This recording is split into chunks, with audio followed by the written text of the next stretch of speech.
later. Yeah, yeah. I like how the first thing that was recorded is I'll get you pictures later. That's not ominous. It's really not ominous. Anyways, our journey begins in a simple, quiet hamlet, nothing too precarious and nothing too strange. While adventuring, or rather, while looking around, uh, the group, gang, whatever you want to call yourselves, does find yourselves here. For two of you, your teacher slash mentor has decided to tell you to go out and explore, to make sure that your legs, your wings, and your horizons are stretched out beyond what you are used to. Settled down and secluded for so long can only get you to grow so much. Many of you have studied the blade, the magic, and the arts, and others have come here for more personal needs and concerns. Overall, though, your team has come together for one main assignment. Over the course of time and over the course of just getting along, shooting the breeze, accidentally going to the right tavern, perhaps going to the port when things needed to be done there, you got along just fine. Maybe not the best of friends, but acquaintances, good drinking buddies, at the very least. You find yourselves here in the simple continent.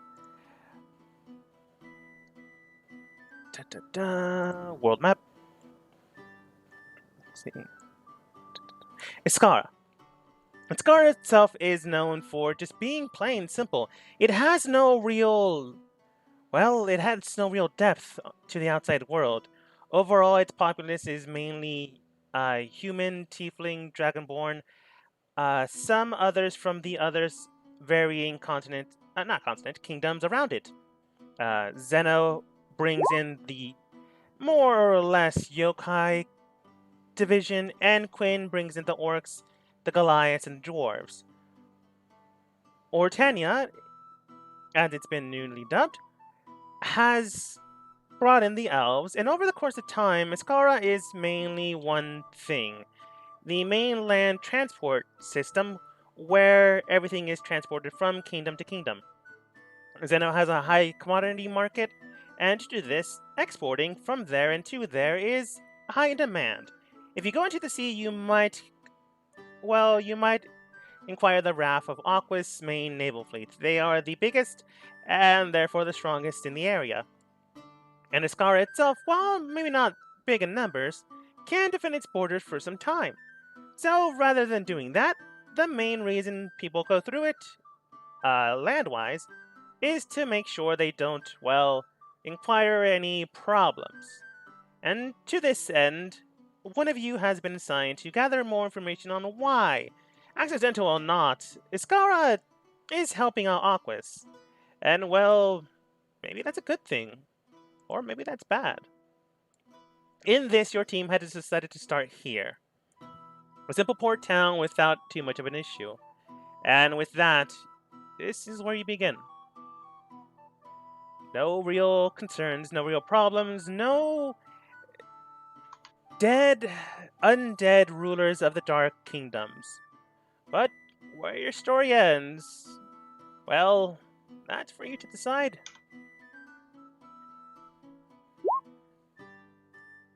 As you immediately attack someone. No, I was just I know. testing my heroes. Yes. Aster, Milo, and... Ow, my foot. No, not ow, my foot. Aster, Milo, and Yoko. Each of you have come here for your own main reasons, but you have all decided to help out in the endeavor of one Milo to begin with. Given the information that you have, and looking about it, how do you start this off? Beforehand, you were given information on people, certain people, that can be located here. Scar's mission, why is Scar helping out? It's your main blueprint for this, Milo. Is it doing this on purpose? Is it doing this due to outside influences and forces? What type of dealings are going on in the background? People of interest that you might be able to find this information out is Olivera Myers, a succubus woman, Fern Dorn, a Minotaur male, and Jean Michaels, a human male. Jean Michaels seems to be someone from a more seedy background market dealing situation. So finding that type of track might be more fruitful in the market.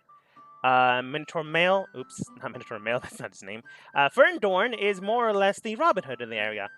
But, unlike Robin Hood, is more of a thief bandit that sometimes kills when they have to, when the people that they're robbing fight back. His men are stationed all around, and maybe finding a good fight might be able to get you there, one way or another. And Olivia Myers is well, she's part of the establishment, part of the area around. She runs a few casinos in the area, and there is one in town that you can look out for. You can also just simply shoot the breeze, go around town, see what may happen. Maybe go to a bar. How would how would yeah, Milo begin to do their job?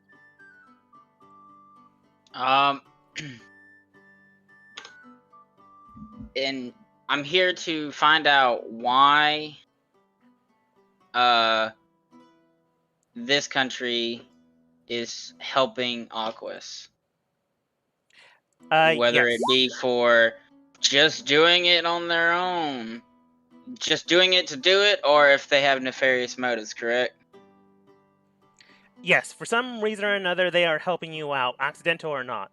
They are helping out. And to that regard, well, people are usually wary of that, and getting any and all information on that type of subject is a vital reason why the investigation agency in Aquas was formed.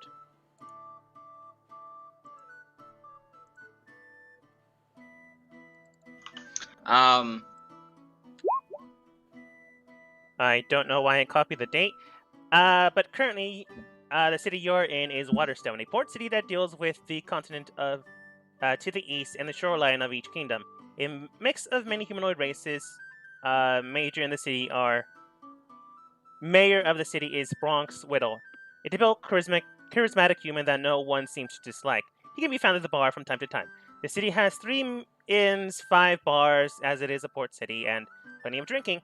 And the town hall is a town hall and an open air market. Plenty of small shops around it.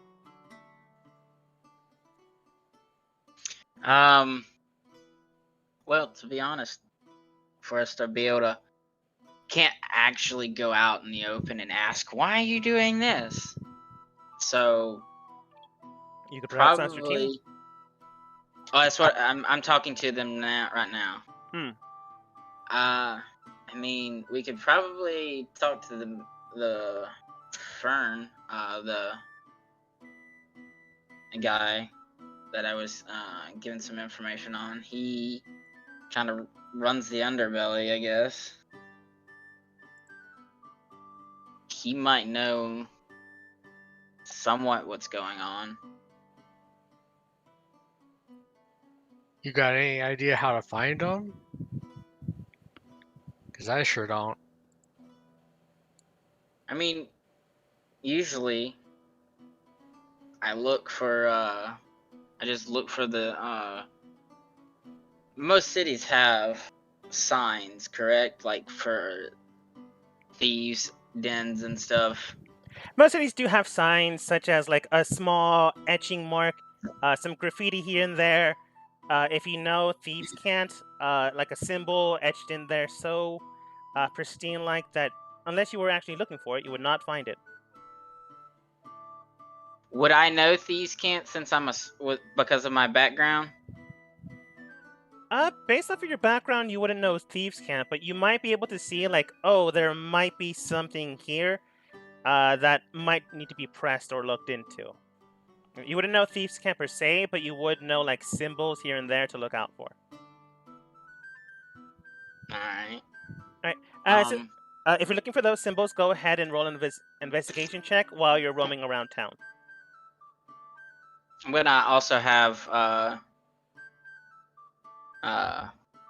my owl just doing visuals above, keeping an eye on us and everything, and it is to alert me if it sees anybody following us, like It's been with me for a long time, so it knows what I mean by that. So yeah. The owl He said immediately flies into the air, looking around, hovering. So far in town, nothing seems to catch its eye, but it'll keep you informed for the most part. Fantasy spy drones, yeah. 16. While roaming around town looking for these type of symbols here and there, while you don't know exactly what they read, you can tell that these are the type of symbols that rogue, nefarious types do come across. Eventually, you do find a symbol that is etched into one of the little bars that is found near the harbor. It's called the sea shanty. The symbol itself is adorned on the more or less sign of the place. So you know, at the very least, people frequent here that are from a more nefarious sort. I wouldn't have approached too quickly. Like, I would have seen it and, like, kind of just kept walking. Yeah, like, you're walking on the street, look at it for a quick second, like, maybe I should go in, maybe I should not, notice it, like, still feigning potential Be right buyer. back. Someone's at my door. No problem. And then you continue to walk, making the round around. I'd give a quick whistle, and the owl will come back. His name is Sky. Sky will come back, and I'll let him perch on my arm, and I'll look at him and says, I'll kind of nonchalantly clock the inn I just designated. Like, I found the designations and stuff, and I'll tell him to watch that inn for a while in the air and let him fly off, and he'll circle, and then he'll land on the roof and just do owl things. Yeah. Landing on the roof without too much of an issue, they do hop inside. Not hop inside. Hop on top of it, just doing their typical thing. While owls are mainly nocturnal, that doesn't mean they can't be spotted or seen from time to time. After all, this is a port city. Many people have pets. And he's gonna act like he's asleep, like he's sleeping on top of the roof.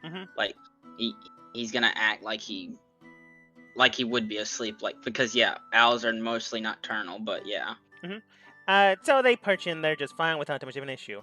Over the course of time, just wandering or casing the place, your team is eventually alerted by the owl, just giving a loud hoot when 3 people step inside. They don't seem to be that far off, except for when you notice them. They do have the symbol on their clothing. One of them has, like, on the cufflink of their hand. Other one has it on their back, almost like a tattoo. You can partially see it. And the other one simply has it an earring of the same symbol. And then they walk in.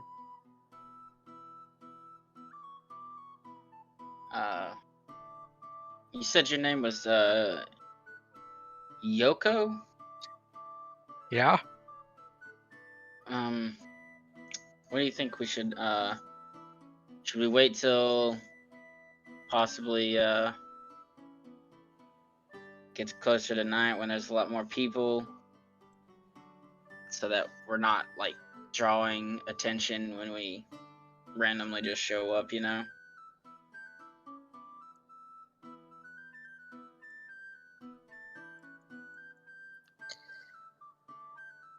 Well, how long have we been out here now? They might have noticed us already. You haven't been casing it for that long, but long enough that if someone else was casing it, you definitely would be spotted. So as long as no one else is doing the same job, you should be fine. Should be.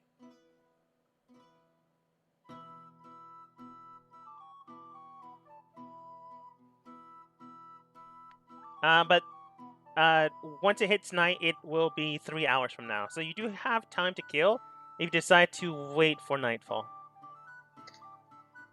Kind of want to wait until. Sorry about that. There it goes. No problem. I was putting up to suggest, like, we wait maybe till the end that we just saw some of the individual with the same marking on them. Yeah. Yeah, Sorry, I 2 was trying to think of the Genasi, right word. a fire Genasi, a blue fire Genasi, and a Dragonborn.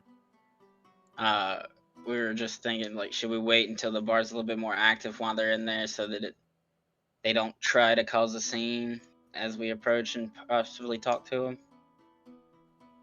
I don't think that's a terrible plan. So, out of character, is this like a tavern or bar or The place an itself inn or like does kind look of like a combo deal? I need to look at the actual map. The bar itself does seem to be more of a bar. It does have a secondary roof, but the top layer does seem more homely. So the person that likely runs it likely lives in it. It's mainly one bar situation, and then the not the innkeeper, the bar owner lives on the second floor. Okay.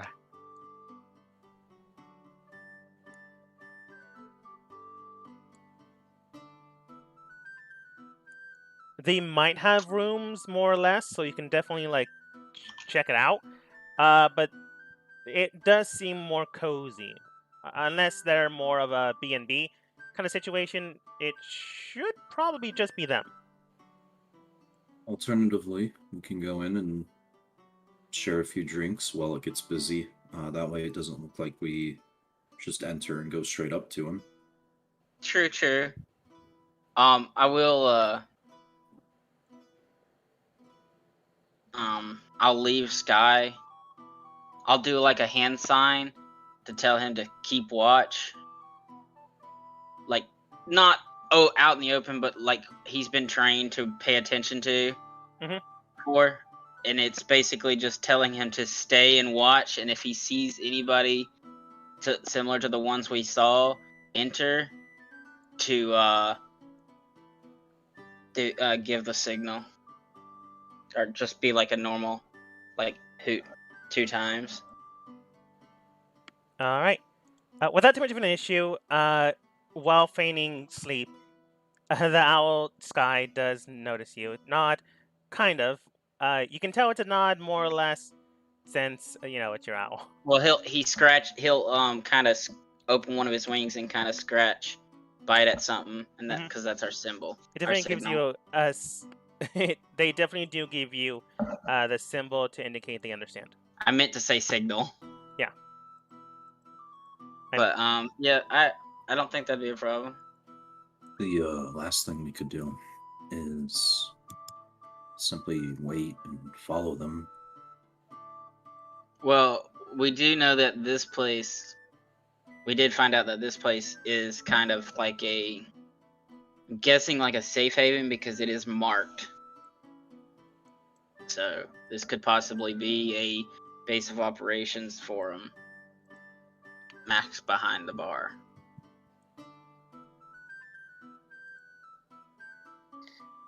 Well, maybe they just meet up here. True. Well, you don't really know. You found them, and that's as far as you know.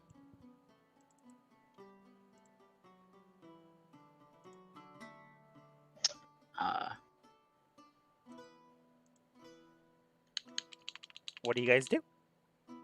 You do know that they, not these 3, I mean, they could, but you do know that his men, as potentially himself, do rob people outside of town along the roads.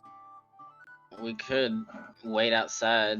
It might take a little bit longer, but we could wait to see if someone tries to rob us.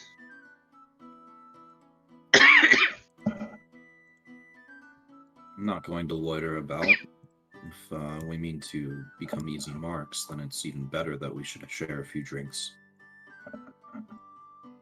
True.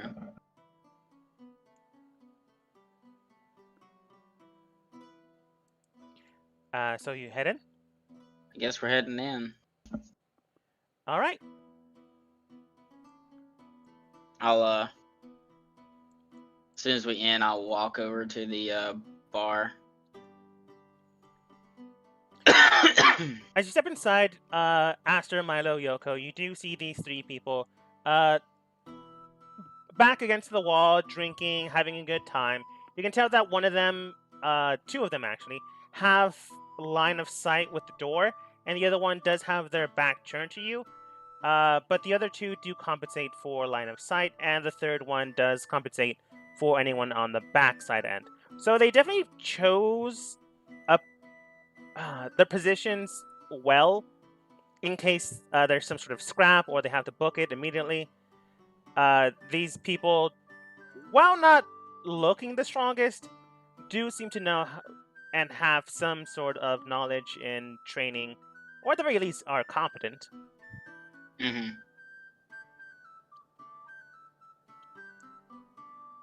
Like I said, I'll just make my way, not even really paying attention to them. Like, of course, normal people will clock the first person they see inside a bar just out of it's normal when coming in. Mm-hmm. Just clock them and then just keep walking to the bar. Yeah. Stepping inside without too much of an issue, you do hear some chatter here and there. You do hear some people looking at you, whispering something here and there. The typical thing when someone enters a bar or a room, they observe you, take note of you, and then continue on what they were doing. The bartender simply looks at you and does state, "Oh, what can I do for you?" 3 rounds of your best ale, please. Oh, big spender. She takes out good 3 pitchers of ale as well as 3 mugs, since she did take note, as well as people entering inside. She's a good bartender of the 3 people you came in. That'll be about, let's see here, 3 here. I'll feel generous. Around 10 copper. I'll flip her a gold. Oh, big spender indeed. So, why all the celebration? Long trip. Trying to relax and wind down. Just got into town. Oh, that's fair. Port City, definitely a place to look around and gather information. Unwind. Yeah. Maybe find a nice lady here or there. I'll look towards Yoko. Not that you're not fine, but I'm assuming you 3 aren't a throuple? Kind of raises an I kind of, as I'm looking up, kind of just raise an eyebrow at her. I mean, if you are, good for you. I mean, no judgment here. But I do have... The hell's a throuple? That was me laughing at you. The bartender does state, well, if you aren't, I do have information that could be helpful. If not for some nightly pleasure, perhaps some other type. Maybe finding someone here in town, maybe something else. Quick question. Thieves' Cant is a language, right? Thieves' Cant is kind of a language. It's more of a cipher system. Is it classified in the stats and stuff? It's classified as a language? You can't use magic to comprehend language. No, I'm just at proficiency, because I haven't added the last 2 of my languages. I just realized I had from one of my unless ranger someone classes. Specifically teaches you Thieves' Cant, you can't be proficient in Thieves' Cant. It's like the rogue version of Druidic. Mm-hmm. Oh, okay. Alright, no worries then. It's kind of like one of those dumb things. If you're not a rogue, you can't have it. Like, building your character. In-game, you can definitely acquire it, but that's a later thing. Well, that's first on my list. Because, I mean, Thieves' Cant is essential in spy work. Yes. And this reason why I asked earlier is, would I have learned it in my background as a spy? So... You would have picked out some symbols here and there, but you would not have learned it. I'm going to look around the place as I walked over to the bar and just see what kind of food they got on offer. Looking around the bar, you can tell that there is some quails. For some reason, some audio back. Huh. Is that me? Sorry. For some reason, I hear myself doubled. Not anymore, though. So, I don't know. Looking around, you can tell that there's some quails, some pheasants, some birds. Definitely a lot of birds here for some reason or another. No fish, which is kind of weird in a port city. Looking around, however, you can tell there's some cheeses, some wines, some good rib structures. Then you realize that the way they're shaped and designed, it's not pork, but more than likely owlbear. So they definitely do have a commodity and an assortment. It's just the weird thing that it's not fish. Like, a lot of it is not fish. You got any chicken here? Oh, certainly. How many plates? I just want one. Oh, of course. I'll get more if it's good. Then you'll definitely get more. She goes around the area, begins to. You hear some chopping noises. 5 minutes pass by, and she comes back with a nice brown, kind of marbled-looking chicken plate with some greenery around it. It definitely looks fanciful, which is kind of weird, but not really. It just seems like she definitely put in the work behind the work. And I kind of climb up on the stool to kind of get a glance over the counter at it. Better glance, look at her. Glancing over while she's doing her work, you can tell that like she's flipping some knives, cut, chop, flip the knife, puts it in a cork board, begins to cook, fry it. She is doing a lot, and the way she moves with the knives themselves, yeah. If you're like a world-class cook or a former fighter with blades, those two would fit. This place doesn't look world-class, but the food is good. When she comes back and presents it to Yoko. Insert level 20 retired adventure fighter. Don't fuck with the barkeep. She could just be a world-class cook. You don't know. Sorry, I was making a joke to a meme I've been seeing a lot lately, where parties will go in and try to take over a bar, and never mind. Sorry. Nah, you're good. You're good. Excuse me, miss. Do what? Yes. He said, "Excuse me." Oh, miss." sorry. I didn't hear. Can I get a plate of those ribs, and I'm gonna go take a seat at that table over there. Of course. Dire bear, dire wolf, or owl bear.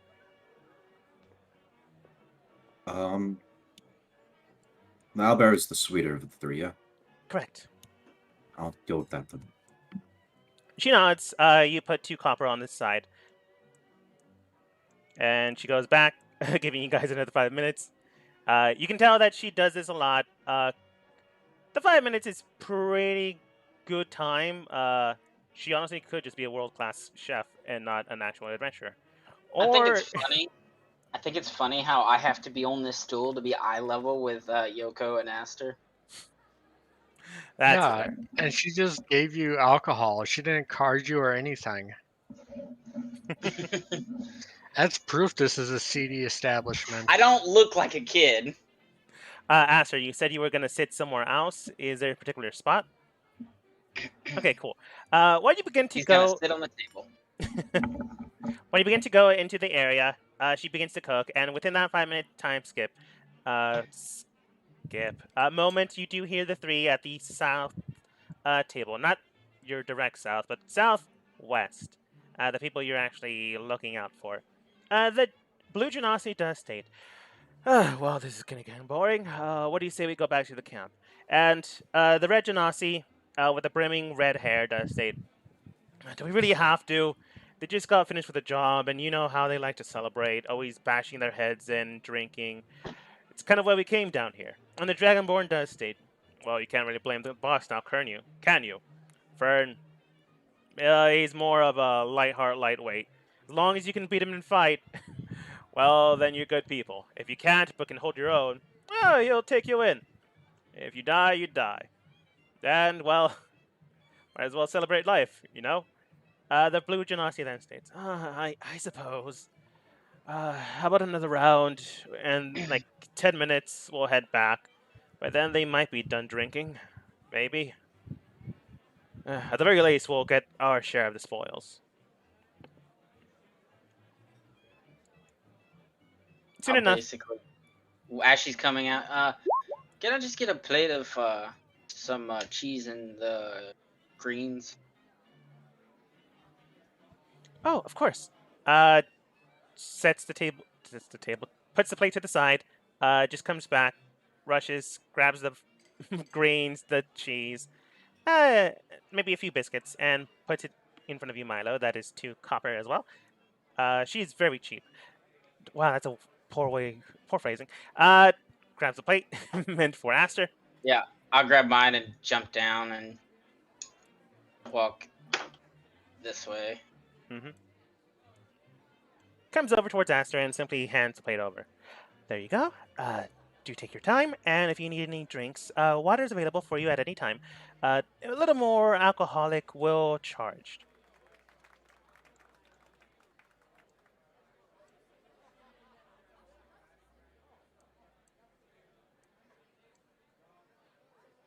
None of you. Oh yeah, none of you know thieves can. Never mind then. Some of you do hear some pleasant conversation here and there. Milo, you do hear some kind of phrasings that are a little off. Go ahead and roll perception. 8. Uh, Sounds about right. You feel like you heard thieves' cant somewhere. You're not, again, you don't really know the wording, but you feel like there was some type of doublespeak behind someone near you. You just can't quite pinpoint who or what location. But honestly, it could be these 3 people here. So that's not that difficult to figure out. It could be them, or it could be someone else.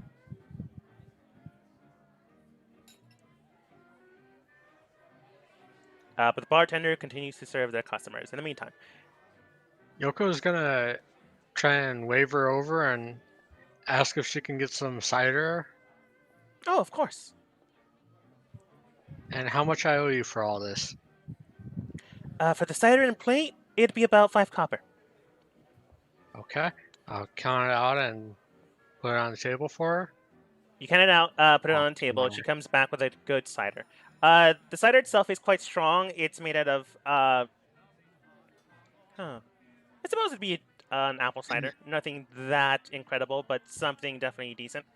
It's a little sweet, so if Yoko doesn't like sweet things, then maybe it's not for her. But she does hand it over. She collects the coins, puts them in a more or less till. The till itself does seem to have a weird emblem. I believe Milo did show you the whole mark on the sign. The emblem. Yeah, I would have showed. I would have pointed it out, not like walked up to it and said this. I would have like kind of nonchalantly pointed it out. Mm-hmm. The more or less till symbol on the box she's putting the money in is a more clean cut, refined form of that sign. She puts it in the till and then closes the door. Thank you. Of course. So what are you drinking, friend? I'd say to Aster. Mead. You're not gonna drink anything with those ribs? He said mead. Oh, mead. I didn't hear him. My bad. It's fine. Sorry. He kind of cutting in and out on my end. Sorry. Happens. But Asher, you do know the conversation that those 3 had. Lower my voice. Milo, they seem as though they're gonna be heading back to their boss here soon. All right. I got a mechanical question. I can't remember if I remember reading it right. The druidic language. It's frowned upon to teach it to others, correct? Yes, unless you feel as if they have earned it in some way or fashion. If they've saved like a forest, if they save the wildlife, it's generally frowned upon to teach someone that language. All right, never mind then.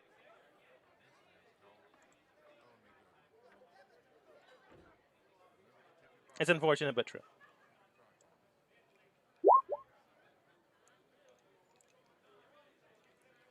As you begin to eat, and Asher does inform Milo of the situation at hand, I want all of you to go ahead and roll Constitution saves.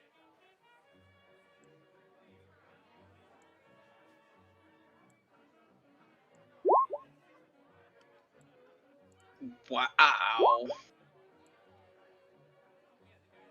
I rolled a 2.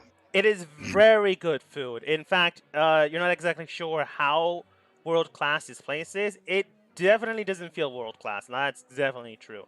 But you almost get absorbed in the food, so much so that you almost lose track of time, but thankfully enough, not too terribly. Yoko, you spend your time, you eat it, the greenery around the plate itself gives off this wafting aroma, so much so that it invigorates your more or less energy for the day. You have +5 temporary hit points until you take a short or long rest.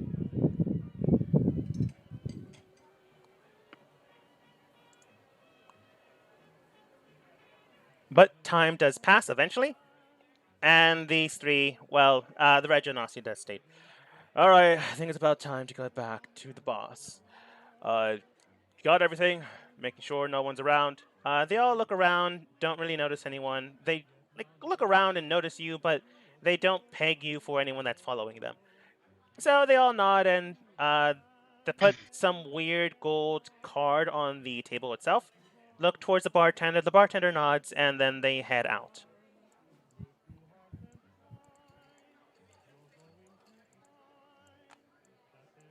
Aster kind of finishes up with a rib bone. I believe that is our cue. I'll kind of give a sharp two whistles with a first whistle once, then a short pause, and then whistle again.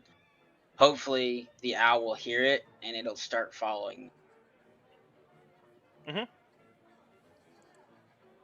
And then also, I've told Aster and Yoko that means if we're ever in an area but not next to each other, that's a signal to group up, if possible. Mm-hmm. Since Yoko's not sitting by us. More or less, basically doing an account call. Some woman passes by the windows and just looks at you offended, scoffs, and then begins to continue to walk down the street. Some people laugh in the area, more or less accidentally blending in. They say it's a sailor bar. Yeah. Aster cleans his hands and stands, and then makes his way towards the door, leaving a few extra copper on the table. I'll leave another gold on the table. Sounds good. Well, thank you for the meal. And by the way, all three like big things of what I can't remember, ale that I ordered. Yes. They're empty. I drank it all. I would make you roll a Constitution save for being drunk, but this is the first session. I'm a heavy drinker. Yeah, let's not get you drunk on the first fight. But the bartender does look towards Yoko. Oh, it does appear that your companions are heading out. Aster's just kind of waiting by the door. Just heading after them. Oh. And I'll leave her a few more copper pieces and head out. Have a pleasant stay. And you rush towards the door. Does anyone take a look at the weird gold card they left at the table? I'll make a passing glance as I don't know. Can I even see it? Is the table too high for me? Yes. I'm 2'10". No. I'm 2'10". 2'10". Just to let you know, I'm 2'10". I think a table is technically 3 feet. I could be wrong. Does anyone know the measurement of a table? It depends too wildly. I mean, yeah. To give you an idea of like 2'10", that's like the size of someone. Like, if you're 5'8", that's probably like the size of your shin. Yeah. I want to say no. That's fine. I'll take a passing glance at it from behind my mask as I pass by the table then. Looking at the table and looking at the card itself, you can determine that the card itself has the emblem but it's so minutely ingrained into it, you could almost barely see it. So, thankfully enough, Milo did tell you about it beforehand. But looking at the card itself, it does seem to be made out of gold, or at least gold filament. It's definitely something that, normal folk wouldn't carry around them.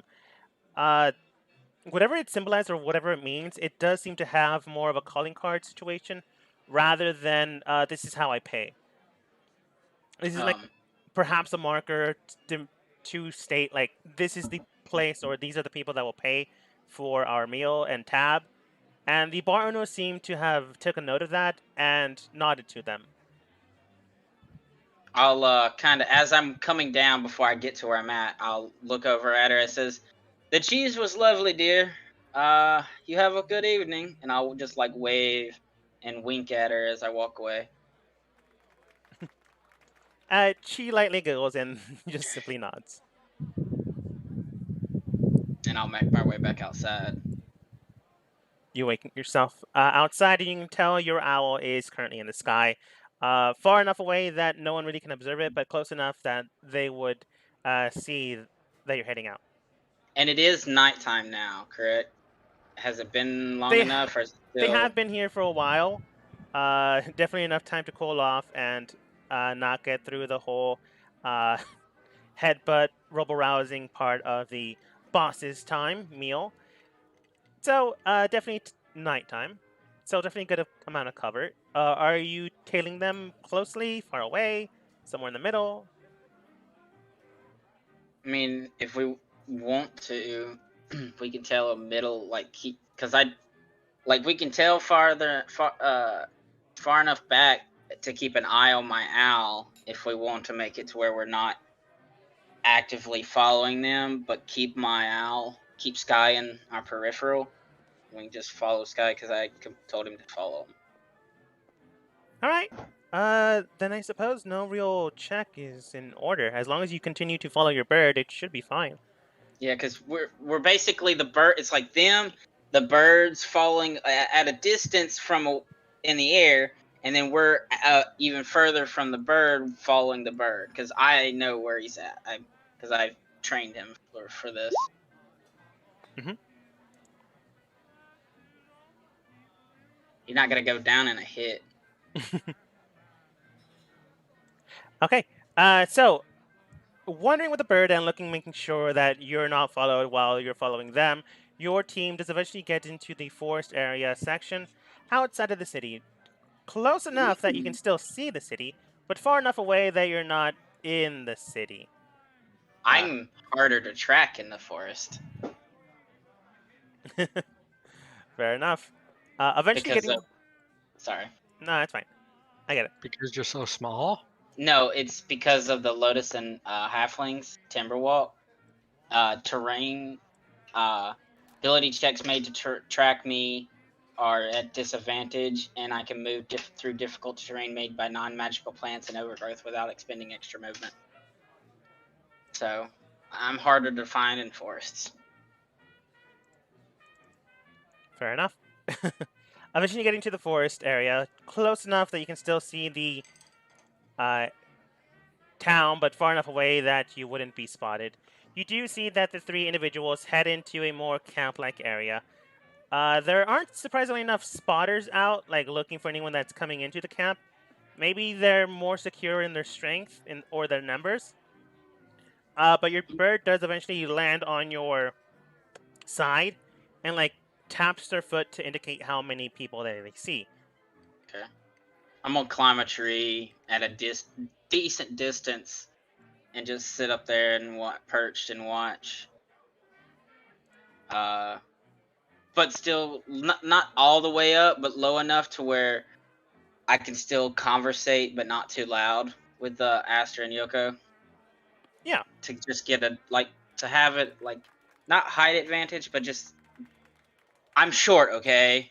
I need to be able to see. Yeah. Which is why I put you where you are. You got onto a more or less higher hill area, and then climbed a tree a little bit to make sure you get a full range view of everyone.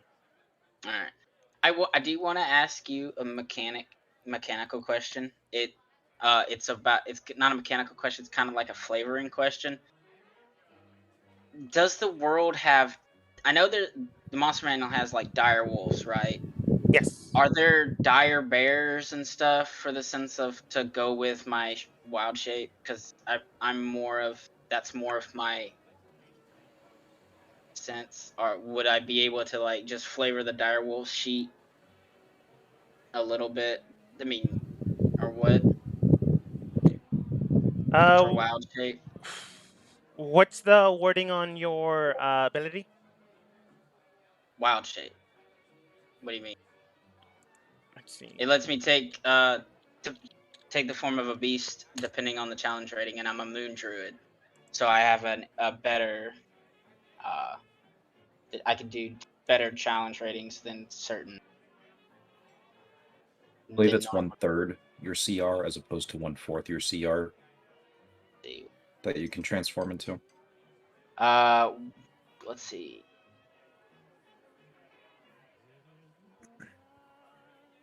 I think they give you a list though.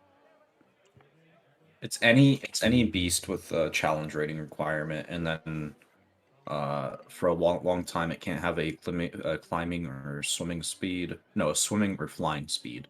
And then it gains a climbing speed or a swimming speed, and then it gains a flying speed. Flying speed. And let's see. Where is moon real quick? Okay, there's moon. Wild shape. Nope. Okay, so circle forms. The wild shape, starting at 2nd level, you can use your wild shape to transform into a beast with a challenge rating as high as 1. You ignore the max CR column of the B-shaped table, but you must abide by the no flying or swimming and no. I have to wait for those, but I ignore the level thing. And at 6th level is when I can do creatures half as high as my druid level divided by 3. So. Yeah. That's fine. Don't make a broken animal, or else I'll take it from you. I just want to flavor the direwolf stab block to a dire bear. Yeah, that's fine. Don't make a broken animal, or I'll take it from you. I mean, I can't break it. I can't make a break. I'm taking the direwolf's sheet, and instead of a direwolf, I'm a dire bear instead. Yeah. Looks wise, I mean. Yeah. Okay. I'll take it. I just wanted. I know. It's fine. Yeah, there's more than just wolves and other stuff that are dire. All right, I just wanted to make sure. Yeah. Because I couldn't find a dire bear monster sheet. There is one by more means.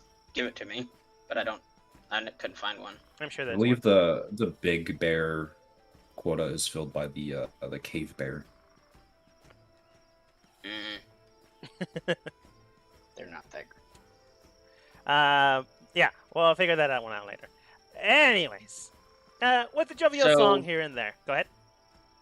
I'm sitting here talking to Ash. Do we want to? They did say that. You did say that they said that if you can best yourself against the boss, you can talk, or what was it? Was something along those lines, yes. So seems he enjoys a good brawl as much as anything else. Do you think we should openly enter? If that's the route you wish to pursue, I think I could. You get the vague sense that he smiles from behind the mask. Okay. I think I could grab the bull by the horns. Thank you, Ray. I totally forgot about the brown bear. Yeah, okay, then that's fine. I'll just use the brown bear stat block. My bad. Sounds good. Alright. So, what's the plan here? I mean, we could just enter. I mean, we're searching for information. What better way to get information is to join her now? Well, we just go up there and ask then, right? What do you need to ask them about? I mean, I've told you this. We need to figure out. I want to. With situations like this, it's best to integrate yourself into something before just randomly walking up to someone of importance. Why are you doing this? So we might be here a little bit, but it's probably best to integrate ourselves into his little, I'm guessing, camaraderie. And, I don't know, gain a little bit of trust before we start trying to dig any deeper, you know what I mean?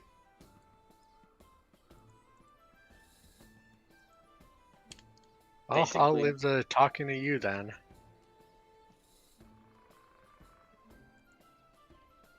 Okay, Aster?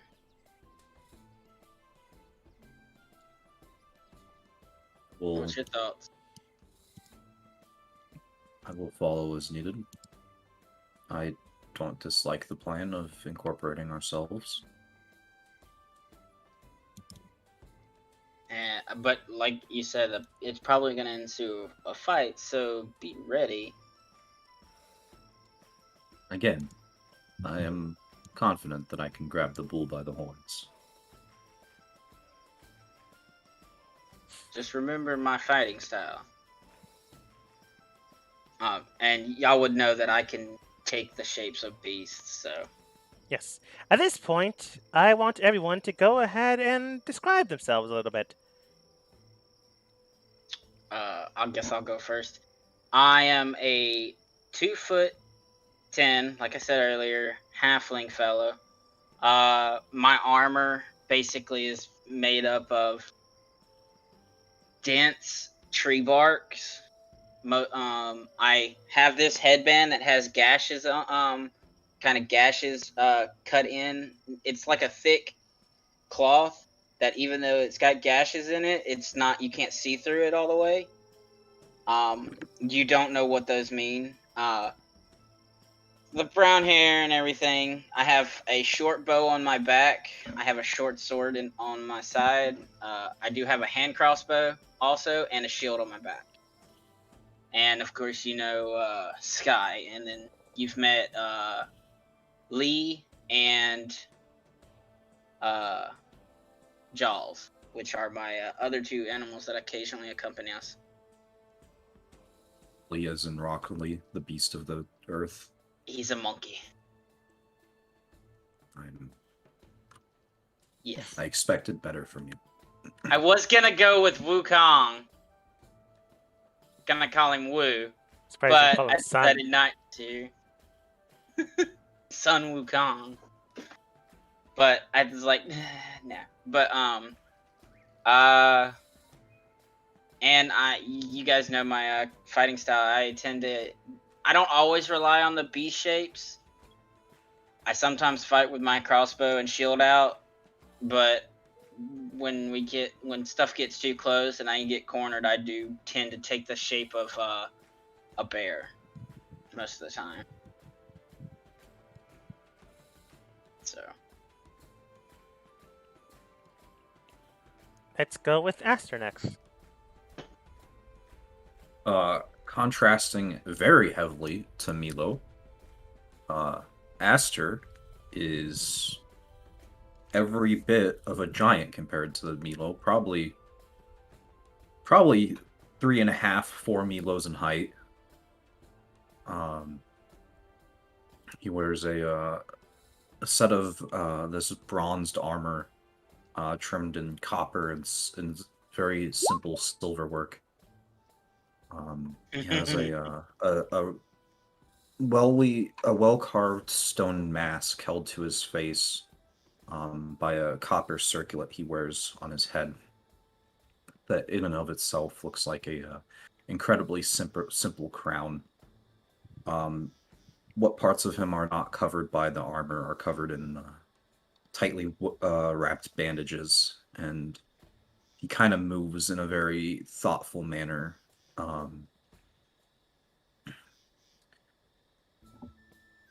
He seems to be a little bit slow in speaking or talking, but both of you would know it's not because he is dumb in any sort of way. It's just he's very cautious of how he speaks. But it can sometimes come off that he is daft or something of the sort.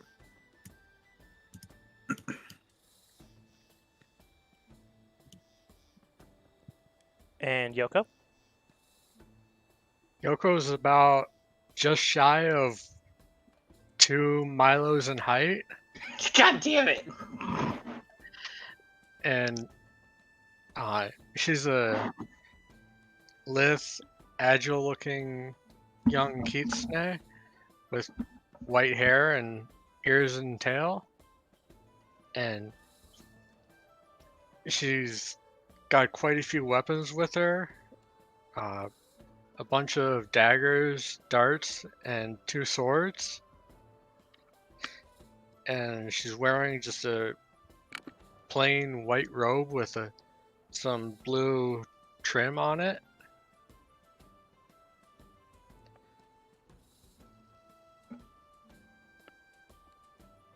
Okay.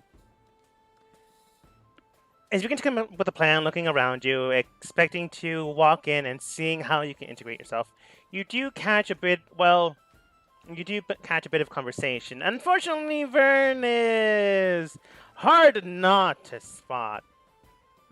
Although, let's just say he's also very loud. As soon as you begin to contemplate the thoughts and ideas that you have, you do eventually just hear their demeanor, looking towards the rest of the team and the now integrated 3-man group that returned. Vern does state, "Oh, it's been some time since I had a fight like that." One of the men to his right does state, "I mean, boss, you did gore that man with your horns." "Oh, yes, I did. But to be fair, though, he did put up a good fight. Although in the end, I did win. But I'll let... looks towards the woman to his left, and he does say, "Make sure you do get that last missive of... to a messenger, if you will." Any reason why, sir?" "Oh, don't you remember the guy said, can at least write something down for my wife and, son, in case I don't make it out of this fight alive?" "Oh, that's right. Should I send him into town?" "Yes. You know the place." "Yes, I do. The Sultry Inn?" "No, that's not its name. But close enough. You know, just look for the symbol." Right." And they head off towards the town. One of them does. But not towards your direction, towards, like, an offshoot area, so they aren't able to be followed. You can follow them if you like, and find out where they're going. You know, if you want to. But Fern does shout back towards them, "The Salty Shanty, by the way." "Got it." Now then, distributing the wealth." He then comes out of one tent, half-body because his entire mask can't actually fit in, and then brings out a massive satchel of what potentially are the stolen goods he has, and then begins to distribute it out one by one to each of his people. Which is probably more or less a good time to walk in, or a bad time, since he's, giving stuff out. Yeah, that's what I was about to do. Wait until you finish talking to say that I was going to start. It's going to motion to them, kind of like lowly snap my fingers to have Sky kind of low fly out backwards and then out and around to above and land in a tree behind him. But probably land in this tree. I don't know if you saw that ping. For a split second, and I lost it. Do you see it now? It's up in the top. Oh, no. There we go. Okay, yes. And that's where I'll basically do a hand motion to like a wide berth and then land behind in a tree.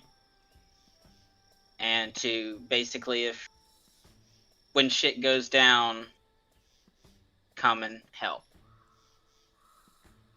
Okay, you sprint to the side and land on the tree. Not me.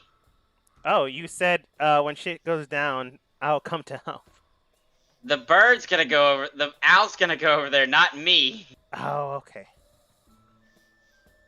For some reason, I put it in the token map layer.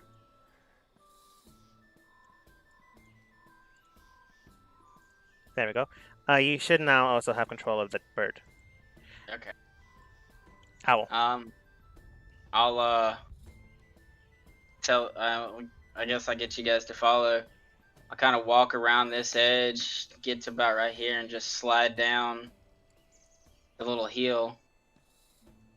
All right. More or less, not really hiding yourself. You slide down, causing not a ruckus, but definitely some noise. Fern kind of stops distributing. One of his men is like holding their hands out for stuff, and then his Fern just puts his hand up just to indicate like, yeah, now might not be the good time. To him, looking towards your team, and after you just try to ingrain yourself into his gaggle of people. I'm not trying to look if I'm blending in, just coming up like the other two are, just from the opposite side. Okay. Some of his other men does look at you. They do have their hands like drawn at the pommel of their blades.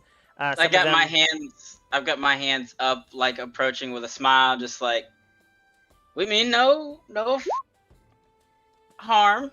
We're here to talk. We heard some things. Yeah, they still aren't drawing the weapons or like crossbows or anything. They have it on them, like just in case they need to fire or attack, but they aren't drawing anything. But when you state that, Fern does it. So you've heard some things. Well, unfortunately, I'm not into men. Sorry. That's your prerogative. I'm here to fight. Oh, that rumor. Yeah. Oh, of course. Look, are you looking for a job or something? Looking for some lost one and want to make sure you have people that can take your back, have your back. We're looking for friends, so you say. So you want to be part of my gang? One of their team does say, boss, we're not a gang. Well, we technically are, but that's beside the point. All right. I don't want to join. No, that's fine. You don't have to. But looks towards answer. But you want to fight. Any particular reason why? Just attach a medal? I'm more than willing. Well, we heard. I believe my friend has something he would like to say. You talking about me? Yeah. Out of character? Okay. I mean, we heard you like to have a little tussle and people who can hold their own are not gonna say you lose, but you allow in and kinda in the, like I said earlier, friends, information, coin, and all the, stuff that comes with it. So you want my stuff? No! Yeah, you're confusing me, kid. I'm not a kid. I'm not a kid. Let's get that one thing. Let's get that thing straight. I'm not a kid. Ah, fair enough. Can't really tell halflings apart from children to old adults. Kind of just lower my hands, like I'm getting visibly upset. Oh. Okay, look here, beefy boy. I was trying to be nice. I would like to join your merry band. No, I'm not here to tank your stuff. I'm here to take your stuff, but I'll earn it if need be. And we just heard you'd like to... What was that word? Scuffle or brawl? We thought we'd test you, see if it was worth following you. Some of his men do begin to lightly laugh and chuckle. Fern does say, fair enough. Looks toward Joko. Look, it does seem like they're kind of wanting to be in. You don't have to join, but if you want to follow, you're more than welcome to. What are they, like your friends? Like long-lost children? Hood? What is it called? One of his men does state. I think you mean childhood friends, sir? Yeah, one of those. Is it that kind of situation? Trying to get him out of trouble? We're working together. Business acquaintance. Got it. Yeah. I'll allow that. If you want to travel with me, that's fine. If you want to help them out, that's cool too. You just won't get a cut of the share. You know?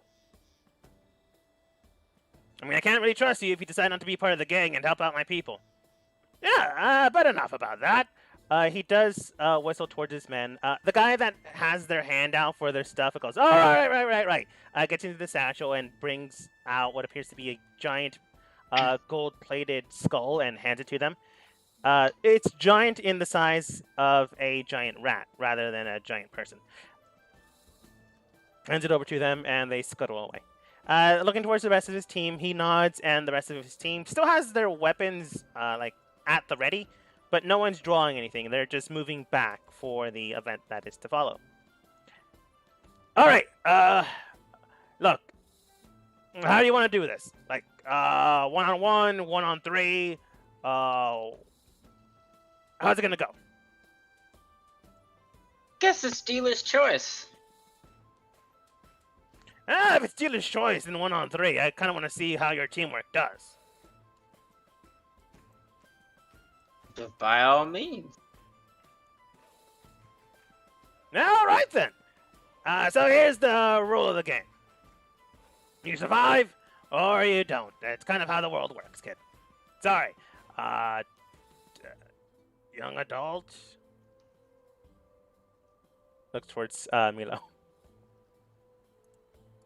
Just call me Milo. Ferndorn!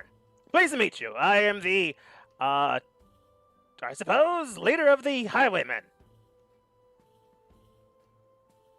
Indeed. Right then. You all good? Ready? Rest it up? I kind of just look at Yoko and Astra and say, and nod.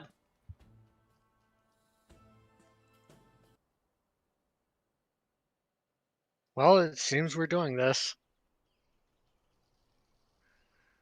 And Yoko's gonna draw her sword. Excellent. Bringing out there. No rules, correct? No. You can use magic or whatever. I really don't care. If you decide to kill me, I suppose you can be, I don't know, leaders? I don't know. Looks towards his men. Is that cool with all of you? Boss, I really don't know about that. It's fine. You know, strongest wins. All right. You're the leader. Then the friend does look towards you. All right, then. No rules. You can fight however you want. Play dirty, play tricks, spit in someone's eye, gouge them out. You know, usual. With that, I want everyone to go ahead and roll turn order. / I initiative. warned you. Tried to warn you. You are a brave fool. Exactly. He takes that with pride, because he is, in fact, a brave fool. Man, I'm surprised you didn't try to speak with them, because they are not smart. Apparently, neither are we. No, I got the sense that he wasn't going to be the smart type when you explained him a little bit to us. And he was talking beforehand. So I kind of was like, this is probably the best way to get his attention. You can reason with smarter people. That's probably true. You have to, with people like him, you have to do force sometime. Oh, that's not good. Well, it looks like he goes before everyone. What did I roll? Bad. You rolled bad. Oh, I rolled a 3. If it was a 1, I think you could... can you re-roll initiatives? Initiative's an ability check, ain't it? Isn't it classified as an ability check? I don't remember. It is, yes. It's cool. A dexterity. Yeah, so I would have if I rolled a 1, but I rolled a 3. Take a look over your character sheets. We will take a 5-minute break here because I need to give my cat their medicine. So I'll be right back. I won't take 5 minutes, but you'll have 5 minutes. Go to the bathroom, drinks, whatever. All right. I'm gonna smoke real quick. For me.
I was gonna cast Fairy Fire, but if y'all are in it, y'all gotta roll too, and if y'all fail it, they have advantage on attacks against y'all.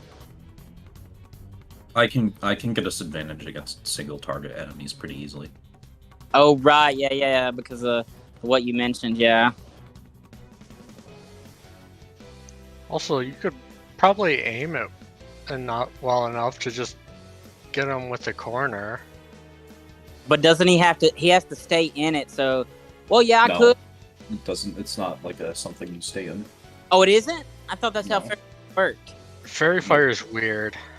Okay, yeah, then I could just do that still.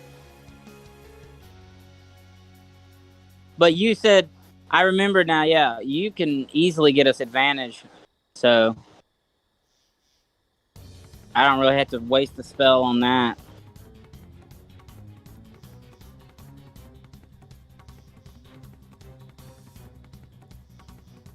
But gonna be interesting. I actually have not played, like, I have played a druid, but not played a druid, if you understand. I made a druid to play in a game, and the DM killed me in the next session. Oof. Yeah, he did it on purpose, too. That's shitty. Yeah, we were trying to infiltrate a city that had frost giants taking over, and we got caught, and we had surrendered because they were overwhelming us. And I was just asking, like, talking with the giants, and he just had them pick me up and squeeze me to death. Rude. Very rude. Yep. I'll be back in just a second, but since I'm last on the combat tracker, it shouldn't matter too much. Yeah, that's certainly true. What about everyone else? I'm here. As am I. Hey, Hans, can you share your screen? Yeah. You can always say no. Make Fern, sure you close the porn first. Yeah, close the porn first. you know this And is before recorded, right? Before I'm just like screaming fucking. Fucking. Yeah. Yeah. Okay. Legit BDSM in the top left. Man, no, I really don't want none of them in history. I just randomly do that, so whenever someone asks me, hey, can you stream your screen? And just have a tab up there. But I really don't want that. But enough about me and potential just messing around with people.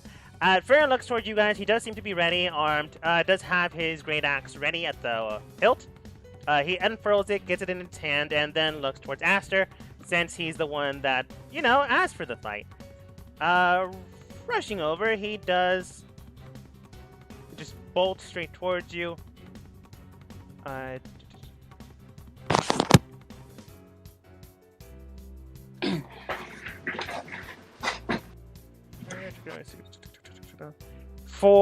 Surprisingly enough, he doesn't go for a weapon attack. Rather, he just rushes towards you. And you did hear him talk about this for a gore attack. He's going to try to hit you. And let's see if he does.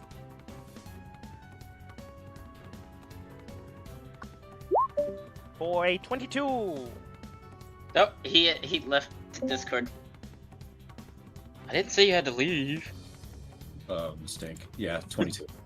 Okay. Directly rushing towards you with a gore attack, he does hit you, and does 13 points of damage, plus, since he did take a 10-foot rush towards you, he adds an extra 9 points of damage, for a total of 21. 22. Math is wrong. Wow. To hit or damage? Damage. The gore attack, melee weapon plus 6 to hit, reach 5 feet. One target, hit 13 piercing damage. And then charge, if you at least move 10 feet, the target takes an extra 9 points piercing damage. And then you must succeed a DC strength saving throw. or be pushed up to 10 feet away and knocked prone. You're fine. It hurt like heck, but you're fine. Man, it's a good thing he doesn't have a multi-attack. Ah! Well, you're better than the farmer I just killed. Aster. I should hope. Well, technically he was a merchant. You don't have Fairy Fire on, right? I came back to Fairy Fire. No. Okay, then I'm afraid 11 does not hit. I will then use my bonus action to Restraining Strike.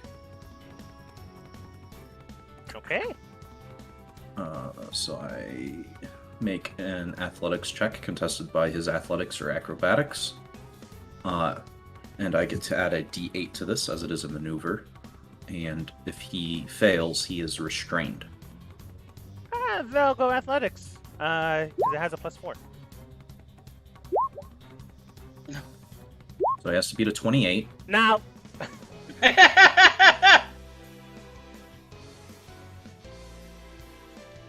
so with a quick jab indicating where and when to strike, he is now considered restrained. How restrained? Like, can he try to break free? Restrained as per the condition. If he wants to break free, he has to use his action to, like, break a grapple. Ah. And I can post restrained if you would like. No, it's fine. I got it. Can you post it just for me? Sure. I can't remember exactly all the shit for it off the top of my head. I was gonna describe like a bear hug, like keeping his hands down and like you flip his legs so they aren't able to be moved. But he's like twice your size. I don't think you can definitely do that. So you basically have him hog tied behind his back with his arms restrained by your own, keeping his legs pinned by your own. We're gonna make a great team, Aster. Aster, anything else? Yes. I'm gonna action surge. Okay. Punch And him break again. his neck. Yeah, you can. I would like to do like pro wrestling moves, but I'd have to work with the DM for like wrestling stuff. And that's with advantage, so 19. 19 does hit. So with his hands grappled behind his back, you flip to the side, grab him by the neck, and then just pile drive his head into the ground.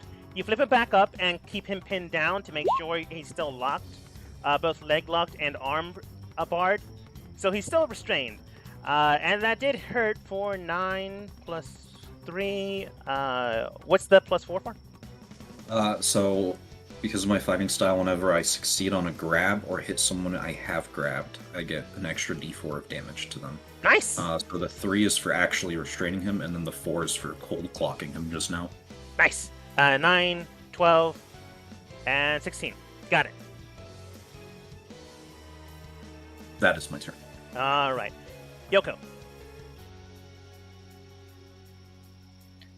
I'm gonna move up, cast Blur on myself. Alright. And then use Blade Song with my bonus action.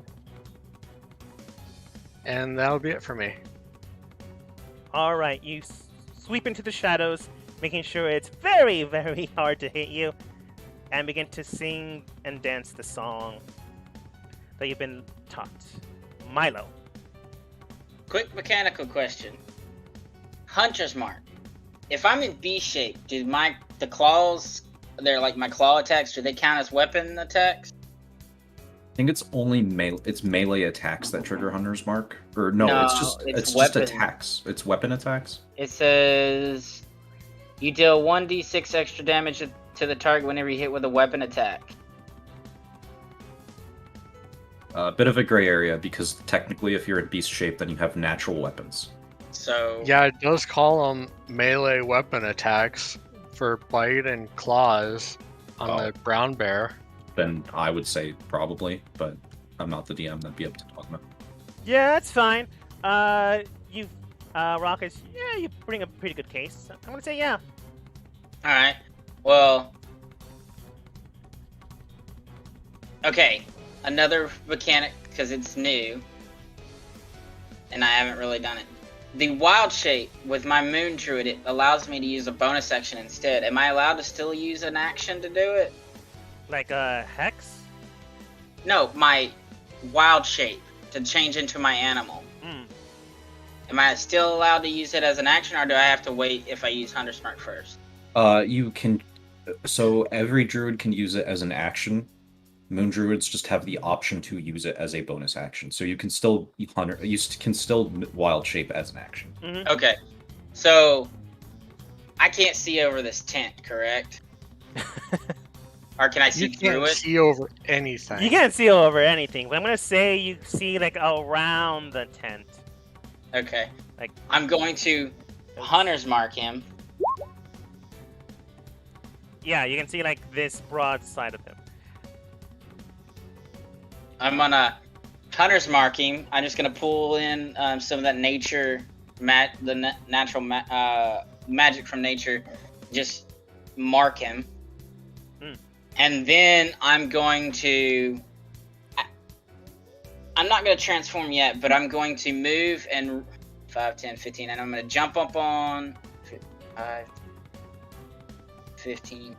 Jump on this table. And I'm going to take a shot at him with my hand crossbow. Alright. Hold on, let me see why we're dead. Why do I only have a... Oh, yeah, there. Wait, why is it only a +3? No, it's +4, okay. Alright. I have advantage, so a 20. Yes, it is restrained. So, 20 does it. Alright, also, we'll roll this, 8. The Hunter's Mark is 6 damage. And then I have another feature. Where is it? Let me pull it up real quick. Favored foe. When I hit a creature with an attack roll... Oh wait, I can link it real quick. Hold on. The first level feature says when you hit a creature with an attack roll, you can magically bond with nature to mark the target as your favorite enemy. So he is marked. Oh wait, no, it's concentration. I can't do that if I'm you're already Hunter's Mark. Mark. Never mind, then I don't do that. But I still hit. Mm-hmm. Okay. That is... Yeah, that's it right now. All right. Oh, and the bird does come flying down because as soon as he saw the action happen, he was commanded to come down and assist, right? Yeah. I did state that.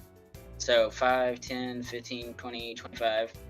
He's going to come by, try to gorge out his eye, and then fly to there after. And he does not get an opportunity to attack because the owl has flyby.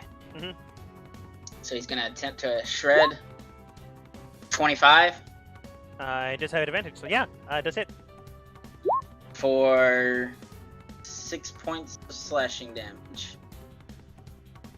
Alright, the bird goes in and claws around its eye. It does scrape in, but not enough to actually gouge the eye out.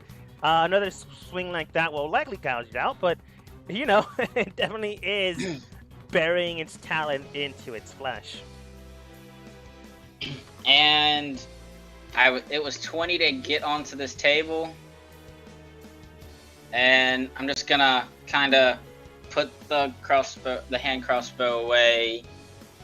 And just got my shield out there just in case he does break free and brace for a hit if it were to happen. And just wait. Alright. Let's see here. Restrained has to use his action to break free. He can still, attack. He'll just have disadvantage. But he can't move. His speed is 0. Okay. Yeah, he's gonna attack. Looking towards you, Aster, he goes, It's been a while since someone's had me immobile. I'm afraid I'm gonna have to try to use my axe. Grabs his axe and then tries to swing down. You can tell that his movements are sloppy. He's definitely left himself vulnerable to an attack. He's attacking recklessly. Ooh, he's a barbarian. Oh, he has a normal. +6 to hit. That's a natural 20. And here we say goodbye to Aster. Let's see here. 5-foot range, 1 target, hits 17 slashing damage. So double that is 34.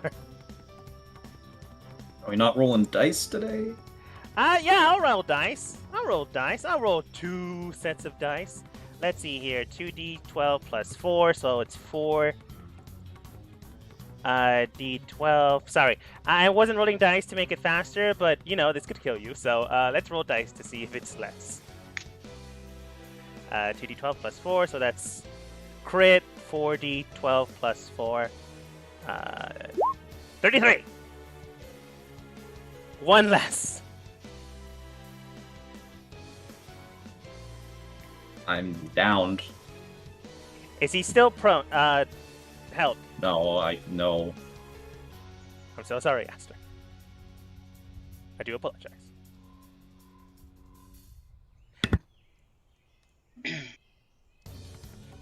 And with a very good swing to the axe, Aster goes down. He's not dead. You can tell that Fern did swing in heavily, but you know, if he's not tended to, the blood loss will kill him.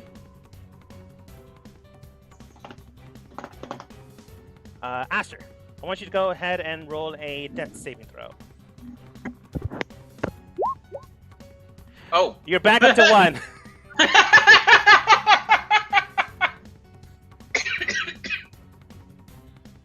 You have made a mistake. Looking towards you, he does state, Are you perhaps an orc? Usually I only see orcs do that. 20 does hit. And again, spending a maneuver dice to restrain him. He has a +4 to his strength, so he's going to use that one. His dex is awful. Nope! Restrained again! Also, remember, you have advantage with attacks against him. So 20 still a hit, I'm just letting you guys know. And then I will action surge. 6 plus 3, total of 9. Didn't you action surge last turn? I did. I'm using the long rest fighter. So, like, all my stuff is based off long rest instead of short rest. Oh, okay. It's the thing he posted a while ago. I forgot to. I didn't look at it. My bad. Okay, sorry. It's fine. And I'm going to attack him again. Yes. This time, well, I don't have to declare it until it hits, but... True. 24 does hit.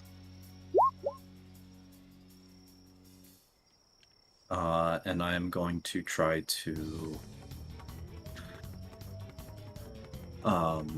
disarming attack. So I get an extra d8 there. And my d4 for having it grabbed. And he needs to make a strength saving throw, or he loses his weapon. No! 16. That passes, I'm pretty sure. 10, 4, yeah. 14 to beat. Unfortunately, he does still have his battle axe. But you can tell that he's very hurt. He took a good beating, but you can tell another couple of scraps like that will bring him down. I'll just, I'll second wind then and end my turn. Alright. Yoko. I'm gonna move up and try to end this guy. Okay. Just end him.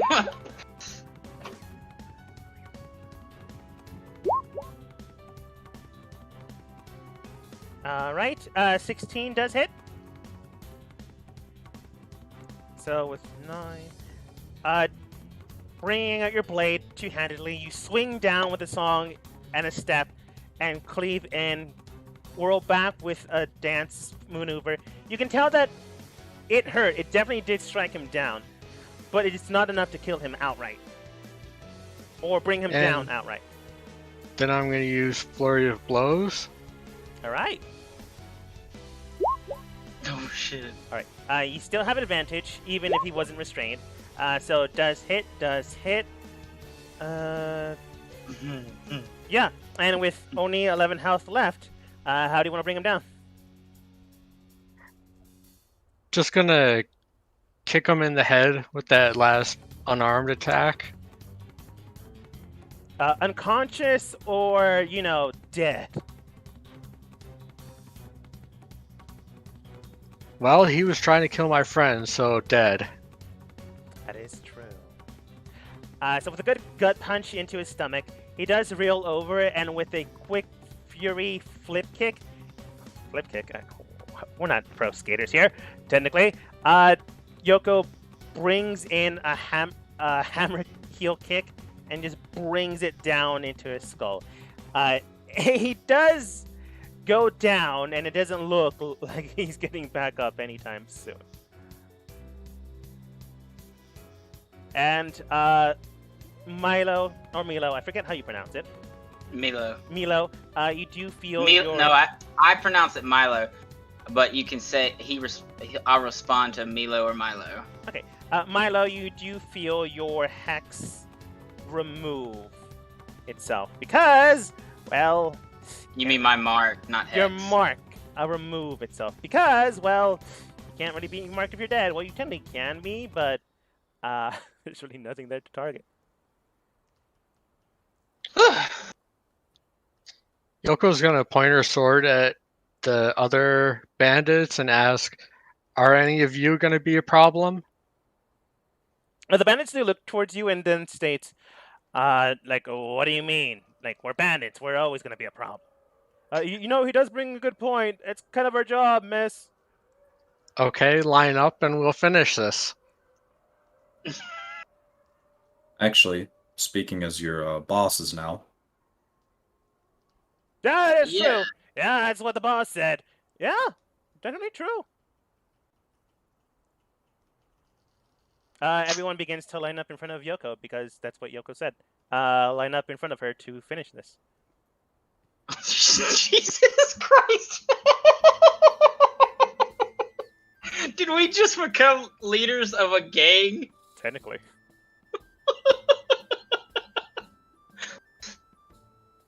So they all basically file in line. Some get in front of Yoko, others get in front of Milo, and some go around towards Aster. Over the course of time, you can tell that, they didn't mean like they're always going to be ready to scrap and kill you. It's more like they're bandits. Getting in trouble is what they do. But they're basically saying, you're the leaders now. Is that what they're saying? Yeah, they're very honorable bandits. The boss said, if you win, they're the bosses. I'll kind of whistle and Sky will just land on my shoulder. Well, the first one to stand in front of me, I'm gonna try and take his head off. That would be this guy. Yep. Go ahead and swing. I'll kind of try to stop her before she swings. Swing with disadvantage. That's a 7. And a 1. So as you go to swing, Milo just kind of... He doesn't kick your heel, but he moves your foot in a way that it swings the blade wide and just, gashes his eye out, causing it to bleed out. It's not savable unless you're some type of cleric or whatnot.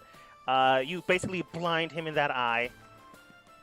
And the rest of the men just look towards you in shock and worry, but one of the other guys does state, "Oh, she's making a point, like she's the strongest." "Oh yeah, that does make a point, yeah, pretty good point." They all begin to be more strict and lean, not to make themselves more menacing, but more "Yeah, well, listen what you say, we don't want to be blinded."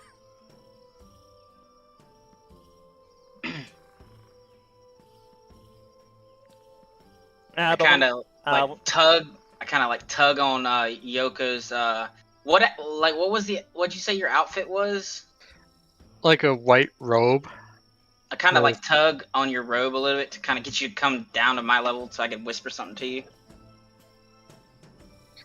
Just gonna look at the halfling, like, clearly annoyed that you made her miss.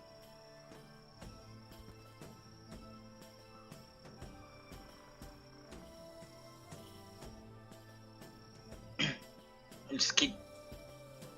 You're not here to kill them completely.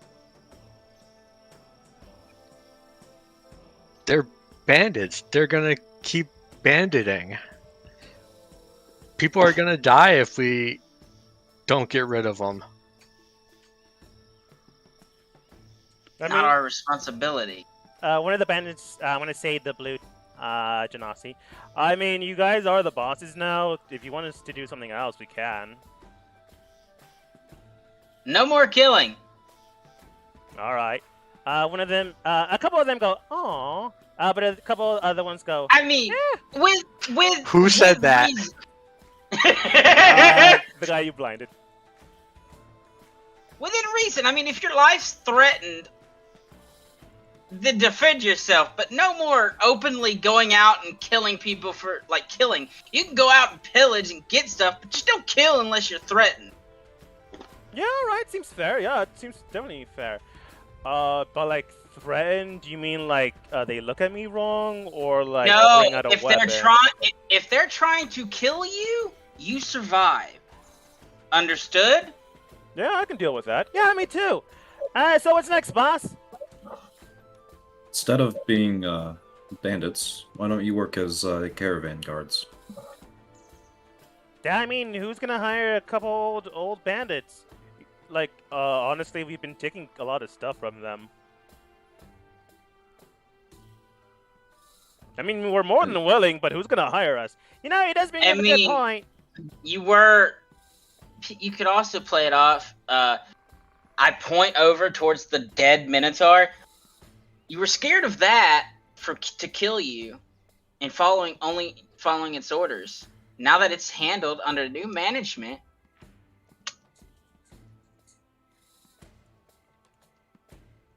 Yeah, fair enough, I guess. Yeah, you did bring a good point. The red tiefling does... Tiefling, sorry. The red genasi does state, if I may, sir... look towards you, Milo. We generally weren't afraid of Fern. In fact, he kind of was the only one that was protecting us from, well... he, like, gets in closer to whisper to you, but obviously he's not really whispering. He's kind of the one that kept protecting us from the underground situation, you know? Yeah. Elaborate on that information you have for me. Well, we're all bandits, right? Some of them go, yeah, well, formally. Oh, debatable now. Right. Well, before, when we were working with Fern, he kind of was the one protecting us from... I don't know if you know him, but his name is Jen Michaels. He comes from, well, the continent to the kingdom to the south, from here. He kind of runs underground trails to get in black market goods from other continents and districts. Fern was kind of the one that was keeping it at bay, or at least making sure other people weren't hurt. Well, to a degree, we still pillage and kill when we have to, but to a point. Okay, new plan. No more pillaging and killing. You're going to basically protect. I mean, Fern was the only one with the exact details on how Jen operates. I mean, we can protect, sure, but, I'll give it a shot. Any particular section, though? Like, we kind of burned the bridge in this town. Well, some of us did. Well, take all the stuff you've stolen that you still have and head out for somewhere else. Try and start over there. You're right next to a port city. There, I'm sure you can all find work as bilge hands. Oh yeah, my uncle's a bilge hand. Really? I thought your uncle was a sailor. Same thing. I don't think that is true. Looks towards you, Aster. Is that true? They can be. The guy that said his uncle was a bilge hand. Just look at them smugly. Fair enough. All right, men. Some of you go with me and we'll become sailors. Others of you will go out into the wilderness and help out people, like good bandits. I don't know. We'll work something out. The rest of you that like killing, stop it.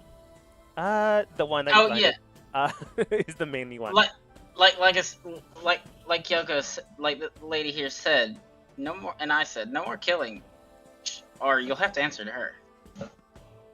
Some of them do stiffen up again, especially the guy that's half blind, and then they nod in agreement. All right. They begin to go and collect their stuff, collect their bags. None of them have their weapons Inspection. We'll inspect what you have before you leave, because reason. Some of them nod, others of them sigh, but agree. And the Dragonborn does state, I mean, they are the bosses. They're likely going to take stuff from us anyways. It's kind of how things go. They will line up one by one here and there, and you do find a few things. You find 8 long swords, 5 crossbows, 48 gold,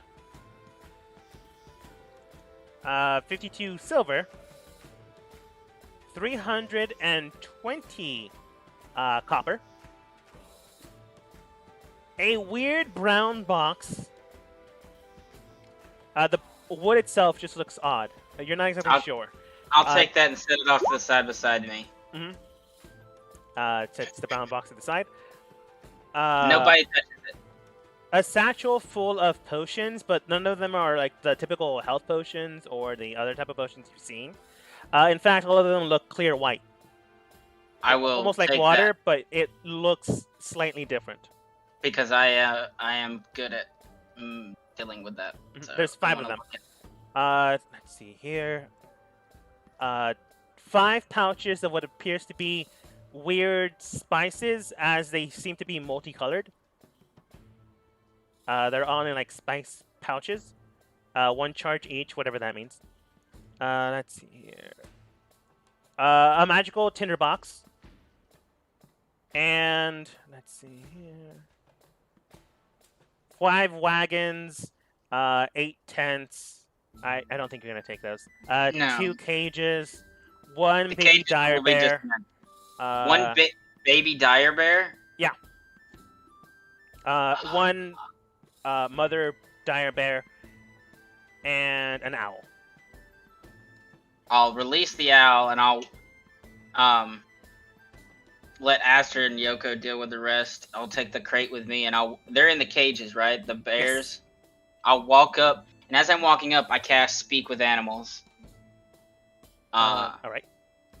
I'll walk up and try and like, everything's okay.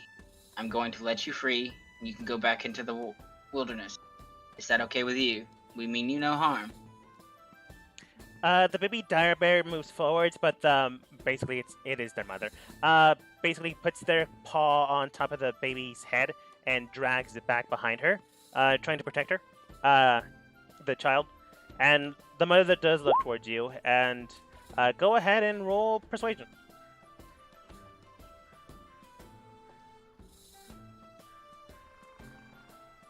Ha! -1. 14! They do seem to be hesitant, but they don't seem to be aggressive towards you. Just overall, it's not a good position for them. So when you tell them, we're not going to hurt you, the mother does state, we'll see. Indicating that if you likely draw a weapon or something of the sort, they'll likely attack. Oh, I'm unarmed. I've done put my shield away, my crossbow's back on my belt. My hand crossbow's back on my belt, and I've walked up open-armed style, like a gesture of good faith. I will order the men closest to back away as I'm doing this. I would have ordered them to step away from near the whichever cage the dire bear was in. Yeah, and you're still their current boss, so they do so. And basically, just open it and back away slowly in a non-aggressive manner. All right. And Both bears come out. Ironically enough, they're both big because the tokens aren't adjusted for size. So they do come out. Hesitantly, the child comes out first. The mother basically paws him her to the north section, and then the mother itself basically comes out, looks towards your team, but scoots out of the camp. stay safe out there. Eventually, Yoko's gonna look to the bandits and say, "Any of you with swords, hand them over." And she's gonna gesture to the table in front of her. 8 of them come in with 8 long swords and 7 daggers. I will order real quick. I will order Sky to just follow them a little ways and make sure that they make it back into the forest a good distance and then circle back. Mm-hmm. You can tell it by the fur and the way they present themselves. The bears here aren't the same type of bear, so they've been traveling for a while. Oh shit! I mean, that's fine. It just means that they'll be traveling a while back home. Yeah, I will. Okay. And I'm gonna inspect the longswords to see if any of them look to be of any, decent quality. All of them look clean, pristine. They definitely do take care of them, but none of them are like magically assailant. One of them does have the weird mark. No, actually, 3 of them do have the thieves' cant mark on the hilt and pommel of the blade itself. Other than that, none of them seem to be grandiose. Oh, you know what I just thought? Hey, I asked her. Milo? I kind of motioned for him to come closer and kind of... we've traveled together, so I get him to try and pick me up so I can whisper into his ear, or if he wants to bend down. Aster will take a knee. Alright. I'll walk up and over next to his ear. Do you think we could get them to teach us how to understand the language? Maybe, though I wonder if many of them even understand it themselves. I'm gonna go through the Minotaur's possessions and look at his axe and see if his axe had the symbol. Looking towards the axe itself, you can tell that it does have the symbol. So that does symbolize something. Looking at the hilt, it is at the head of the axe blade itself. As you grab the blade itself, it shrinks down into a more manageable size for you. Anybody here knows... I'll point to the symbols and stuff. How to read this stuff. Looking towards you and looking towards the mark, a lot of them shake their heads no, some don't shake their heads at all. One of them does state, no, the boss usually tells us what they mean. What were their reactions, the ones that didn't speak or shake their head? Not sure. Go ahead and roll insight. Also, Aster, what you find on the body of the once leader is 1 satchel bag, 2 health potions. Unfortunately, you get a chance to drink them. And 5 of those weird gold emblemed cards.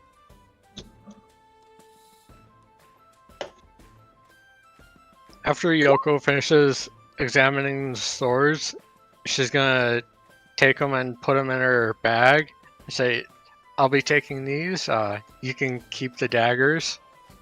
Did you just rob them of their blades? Other than daggers? They volunteered them after I asked. That's not true, but okay. Well, that's technically true. Okay, you basically rob them of just knives, other than just knives. They take them back. Some of them do scoot back in case you try to steal from them again. Hey, they're lucky to be alive. Technically, they are honorable, so they wouldn't actually try to attack you, but they do have the numbers. But that's neither here or there. So that 25 insight. Investigating them and seeing some of them not shaking their heads, you can tell that they're a little hesitant to tell you whether they know or not. It's more like, I don't know if we can trust them. They've already taken so much from us already. Like, some of them feel like, maybe. You can tell that they're holding back, but you're not exactly sure if it's for malicious means. More like they don't really feel like they can trust you. I haven't taken anything from them. You as in a total group. Unfortunately, you did kill their former boss, and Yoko has been stripping them of their weapons. They're gonna need ways to defend themselves, Yoko. That's why they kept the daggers. And there were only 8 swords. Half of them are still armed. With daggers. They do have the Wait, crossbows, so only 8 of these guys actually had swords. None of them had like spears, axes, clubs, anything swords. like that. They do have like makeshift clubs here and there, but nothing that qualifies an actual club. 5 of them do have crossbows, and the rest had blades, the long swords, and daggers.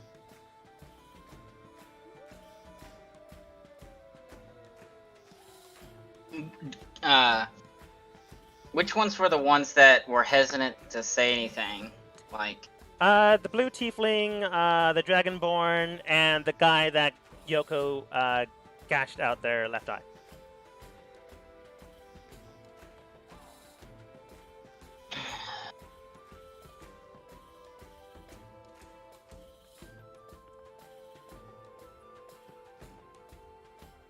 kind of walk over to the guy that Yoko blinded. And Half blinded. And look over at the blue tiefling. Mm-hmm. And like kind of glance at the dragonborn as Sky comes flying overhead, like just above his head. Yeah. And then comes and perches on my shoulder, and then I look up at him. It's like, you sure you don't know? Are you trying to intimidate or be friendly? I'm being friendly. I'm not giving off the I said it wrong, okay? Sorry. I'm sure there's some way to loosen your lips as I like what's that? You know how in Pirates of the Caribbean how Jack rolls that coin in his hand? Mm-hmm. I do that with a gold coin. Roll persuasion. Wouldn't a gold coin be as big as your hand? Depends on the city that the coin's from. That's true. I'm going to say, in this case, it would ruin the effects. I'm going to say no. It would not be as big as his hand. But you did roll a 3. The guy that Yoko half-blinded just doesn't say anything. But I screwed up last time. The blue genasi does look towards you and does state, look, we're not supposed to tell people whether we know thieves' cant or not. I can tell you that it's thieves' cant, and the sign itself symbolizes harmony. That's all I can tell you. Look, you're nice and everything. You haven't robbed. Well, you specifically haven't robbed from us, but we're not going to teach you our language. Some of us are actually rogues. Some of us can't actually read. Yeah, it's true.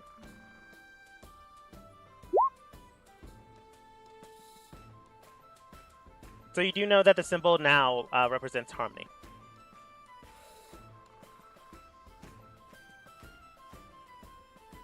And while you're interrogating / trying to persuade them, Yoko, you are able to eventually identify the blade itself.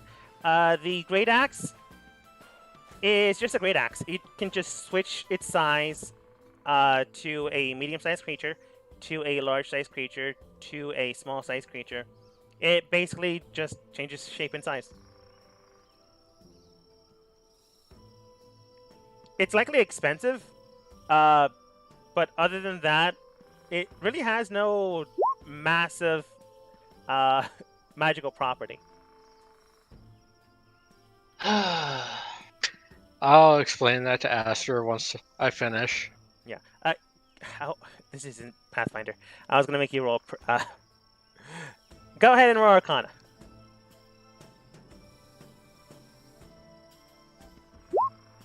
Six. We're talking around the range of 100 to 800 gold. Somewhere between there. Could be good, could be bad. We'll see.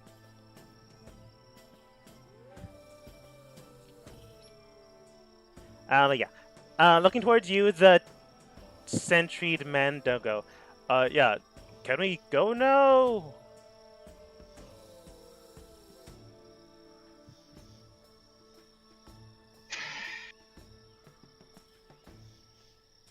Who did Fern mostly deal with?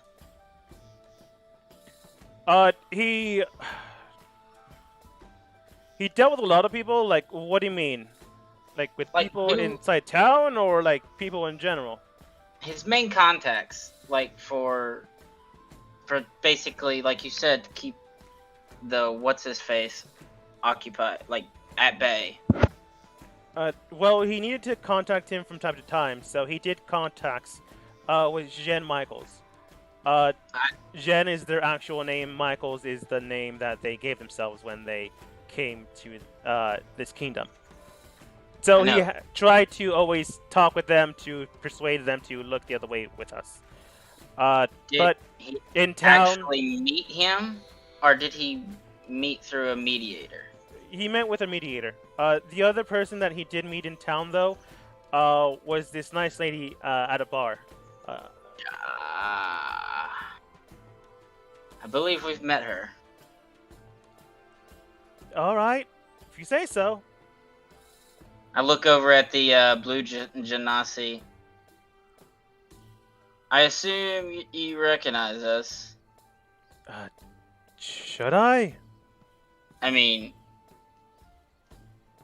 clocked you going in the bar. Oh, I guess. I mean, you were just another drinker from what I could tell.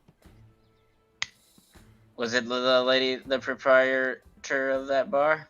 They did give you the description, and yes, it is. Okay. And you said how many of those tokens did we have? Yeah, 5 of those. 5. Can I actually get the Minotaur's count again and notes section? What? Can I get like a private notes section as well as like what we found in that Minotaur's satchel again? Yeah. Hand out all players. Notes. So, in the Minotaur satchel, you found 1 bag, 2 health potions,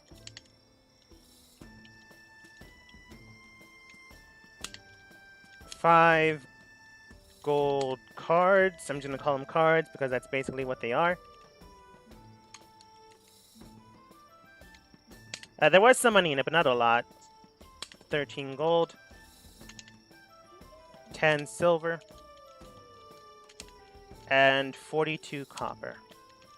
I'll look at the half-blind guy and tell him to lean down, kneel, real quick. He does kneel. You can find the notes in, the character sheet area. You should all be able to see it. It's at the top, labeled notes. And you said I have 5 clearish, murky liquid potions? Yes. Alright. I will, and to I want to heal the scar, and so would I be able to use my cure wounds to, instead of just healing him the damage, but just heal the scar itself and try to heal his eye? Yeah, okay. Go ahead and roll a medicine check.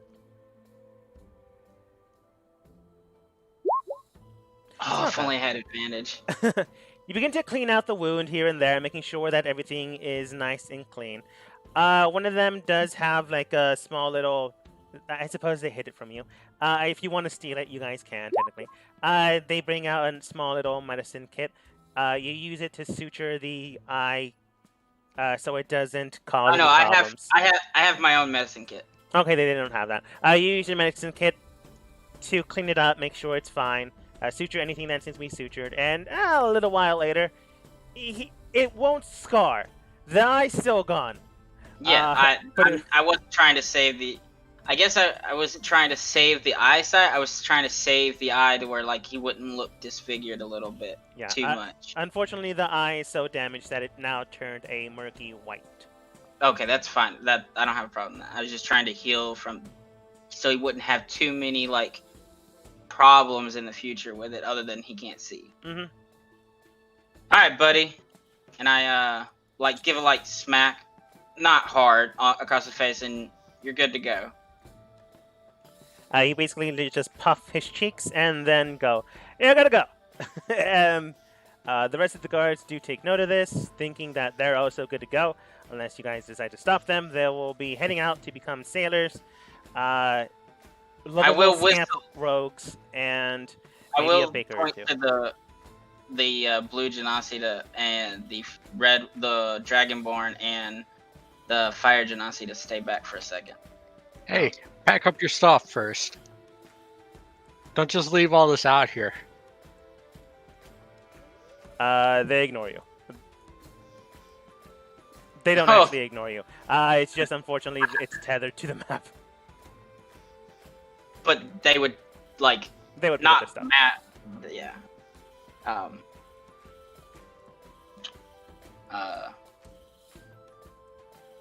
But yeah, the three gaggled group joins you, I suppose. The Dragonborn then states, "So, any reason why we're staying here?" I'll each give them 5 gold. I do not want to see you back in the city. The blue Genasi looks towards the red one. They nod, and then looking towards the Dragonborn. The blue Genasi does stay towards the Dragonborn. Do you mind if we go with you? No, not really.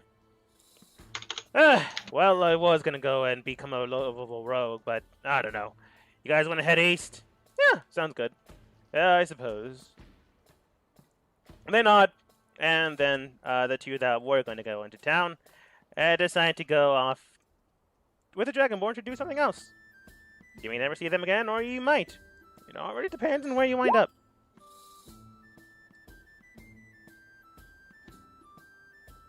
I will walk over to the Minotaur and will detach his horns, cut his horns off. Okay.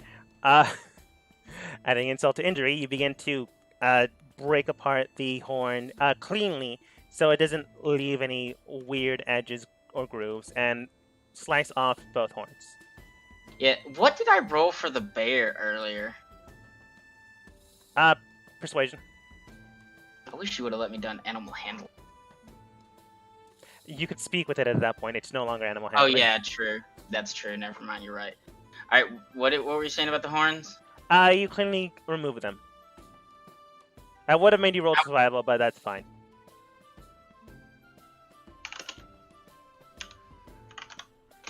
You now have 2 Minotaur horns. I'm gonna make weapons out of them. And well, wasn't planning on killing him, but okay. Well, he was planning on killing us. We would have been fine. What do you think, Aster? Being as you're the one that almost got taken out. You do remember I can heal you guys, right?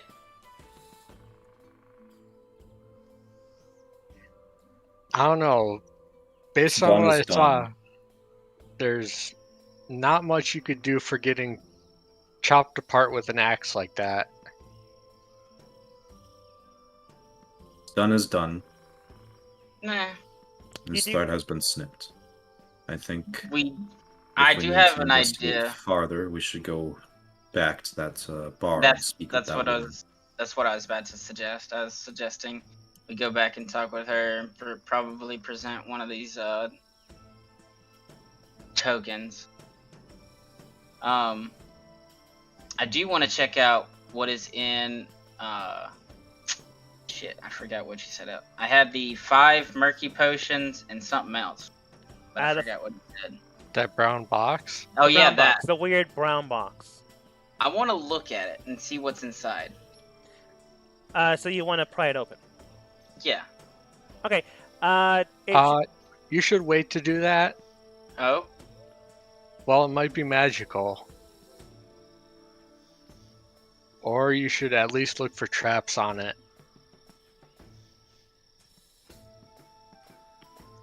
If you don't mind waiting a few minutes, I could cast a spell to let me see if there's any magic on it or in it. Yeah, that's fine. 10 minutes later, you begin to cast magic around it, identifying it and seeing... wait, are you detecting magic or casting Detect magic. Okay.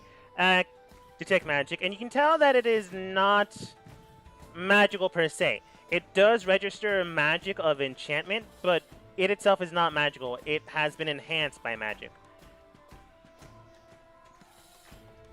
Just the crate has? Yes, the crate itself has been enhanced by magic, and it has been enhanced to the state of not being able to be pried open.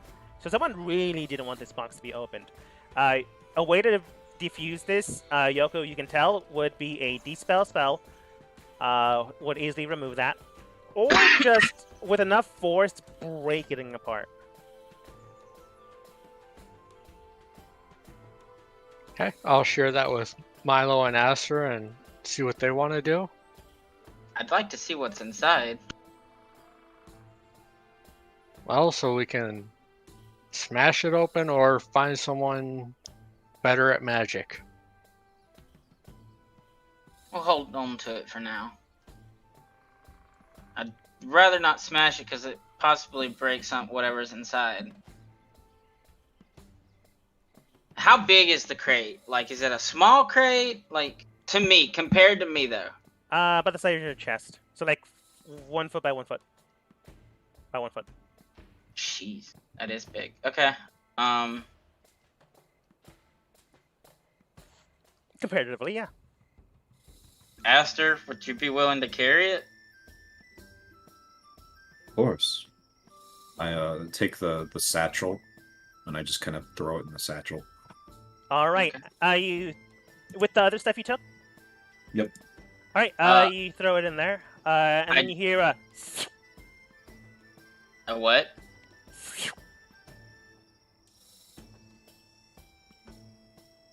Did he say something? Yeah, it went. I don't know if you heard me that time. I'll look into the satchel. You feel something's off about it. As you look inside, the lid is slightly tilted, as if it just opened. Pull it out. Can I see any magic on it? Not anymore. Well, on the satchel. Not. No.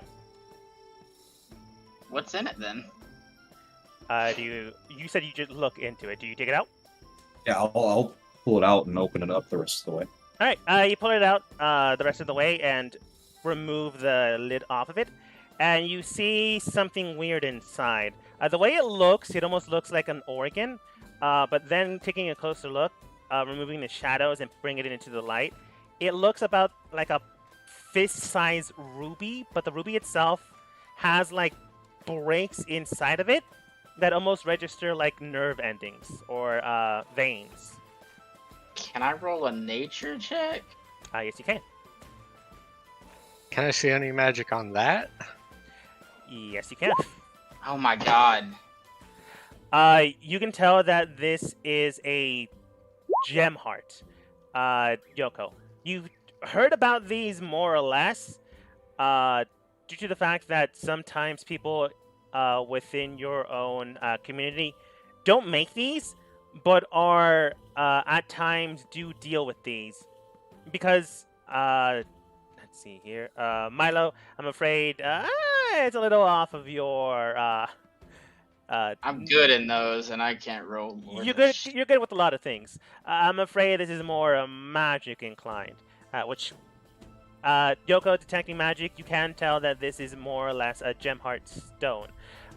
Gem. This is used for various things, but the main reason for these is to amplify a main focus point of the spell. So, like, trying to use it as a focus would work. Trying to use it for a spell conjuration system would work. Trying to use it as a source pool of magic could work. It all depends on what you think or theorize. The people of your own kingdom don't use these, but requisition them from the kingdom to the north to over. If you remember it. If not, it's okay. I'm just going to tell you anyways. The kingdom of Luminera. The ones with the supposed new mechanized life forms. Genoa themselves requisition these and bring them into the area for their own purposes or reasons to try to get their own machines and systems to operate more effectively or to get their spells to operate more effectively. Other than that, there's a multitude of ways to use these, but you're not exactly sure what this thing was for. Or maybe they just stole it from someone and, you know, you have it now.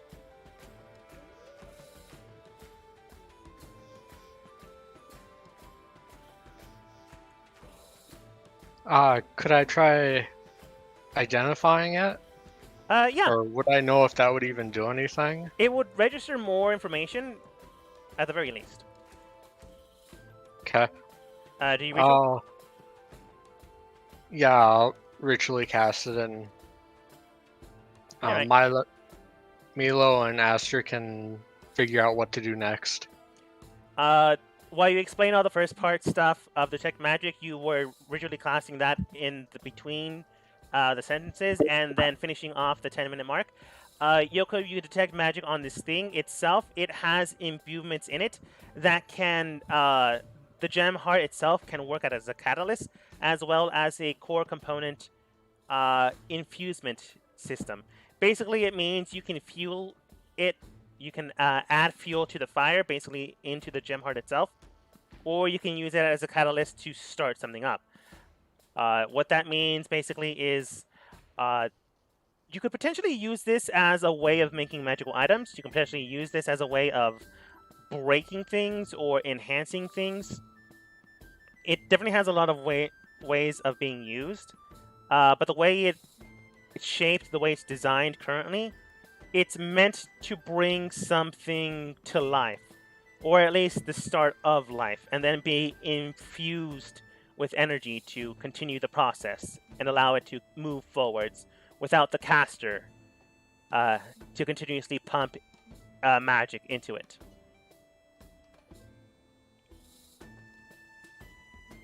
Well, that's not something I'd expect to find with a bunch of bandits.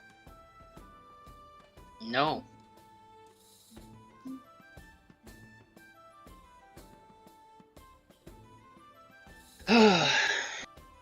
Well, we've got I guess you say a lead. Do we want to go and try and just... It was a bar, not an inn, correct? It was a bar. Okay. Aster, Yeah. I should ask this. Aster, do you put the gem heart and box back into your satchel? Unless Yoko would like to keep a hold of it.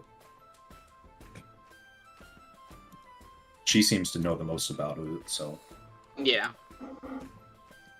Well, if you don't mind, I'll hang on to it for now.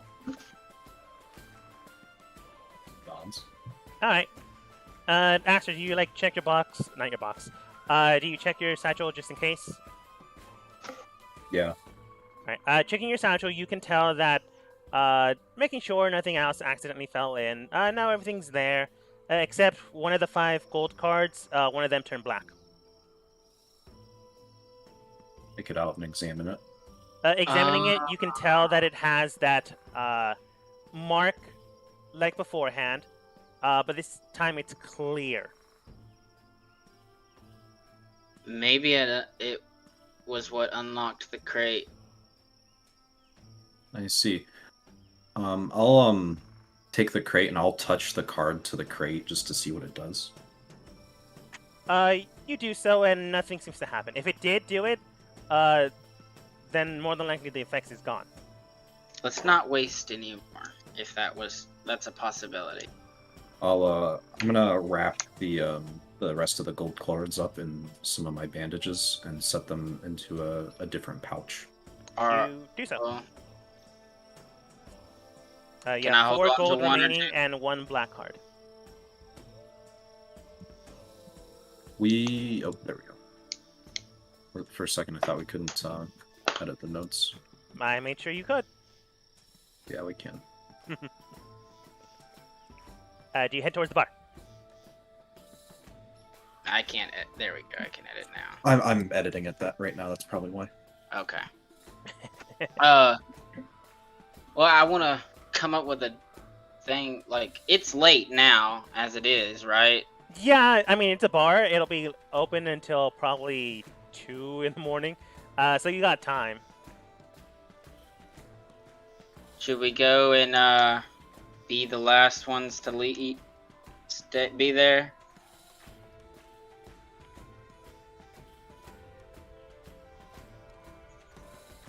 That seems a fine enough idea. Can I have one of the cards? Esther carefully unwraps one and hands it over. All right, and I'll pocket it kind of with inside the on the inside with my shirt where my shirt's at, and pocket in that front pocket underneath the armor. Sounds good. Returning to the bar without too much of an issue, your team took care of the bandits and then immediately released them to the wild to potentially, I don't know, become good standing citizens. Honestly, it's all up in the air. With no leadership, who knows where they'll wind up. You might see them again. Who's to say? But that ordeal out of the way, you do return back to the bar, and you can tell that people here are still drinking. Still jovial, and for the most part, are kind of drunk. So returning here, it's not really much of an issue. The bartender does look towards you and nods and waves. They don't wave you over, in case, you're doing something, but, and immediately Yoko rushes towards the bar. She was just being polite, but then Yoko, being in front of her, does state, "Oh, you're back. So soon. I knew you couldn't get away from the food now, could you?" Right you are. Speaking of which, could I get a little more? Oh, of course. Same as before, or would you like something new? Same as before. A little bit less, and could you water down the cider a little bit? Of course. She goes in. Thank you. Basically, you have 5 minutes before she comes back. Some people step in, step out of the bar. Some of them at the counter do begin to move and head out for the day.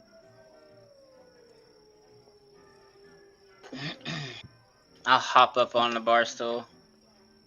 You do so. It's taxing because it's one of those weird ones that spin around. So unless you have good... Yoko, hold it still! I'm going to say Milo has enough hops to hop aboard. But it's more amusing when it spins. She begins to spin it. The bartender returns back, giving Yoko their plate, looking towards you two. Oh, and would you two be having anything today? Same thing I had last time, but a little less cheese, more greens. Ah, of course. And then looks towards Aster. Let's try the dire wolf ribs and think of mead. Very good. They're a little bit spicy, but I'm sure you can handle it. Oh, also, 3 rounds of ale for me, please. Watered down or the same? Nope. Very good.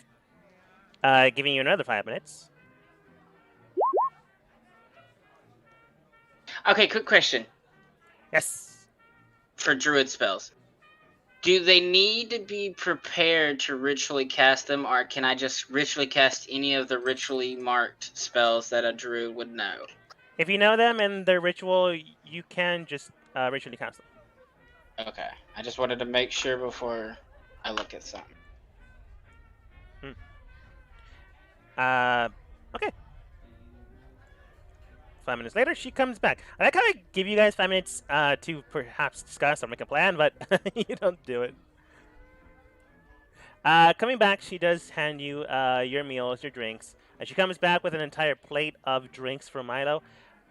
Because thirsty, I suppose. Indeed. After they are quite spicy. But she does state, it'll be fine. It's so long as you're used to it. Your stomach will adjust. But I do hope it's to your liking. So, what brings you back so soon? Kinda.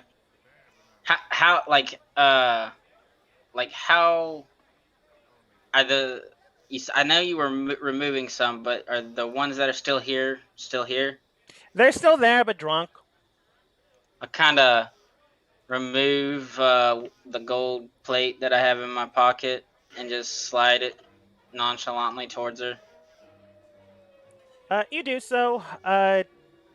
Like slide it towards her to actually touch it and see it, or like slide it towards her so she can see it but not hold on to it. I'll just kind of like put it like halfway in between us and just leave it there, but like kind of in a spot where nobody, unless they're actively looking over my shoulders, they can't really see it. Kind of like underneath my plate a little bit, but stealthily show her. If you would mind, if I'd say. Yeah. Stealthily putting it in between your arms so it slides towards her but not visible to anyone else. Having Aster Yoko basically body block it and your own body blocking it on the other side. She does look at it and then goes out to grab it. Grabs it, and then she goes, "Oh, all right. You must be new then." She flips it inside of her sleeve, like almost like a dagger, and basically throws it in there. So, what can I assist you with? We need some information. That I can do. Do you know a specific target or specific information?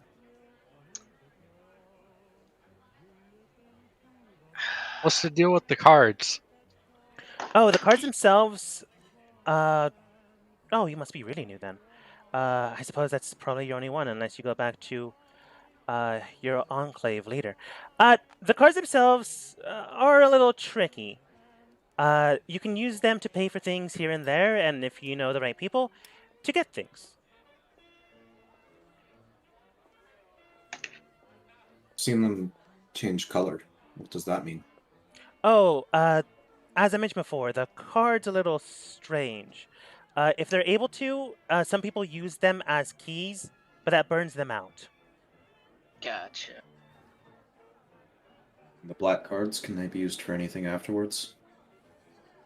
They can, but just as money at that point.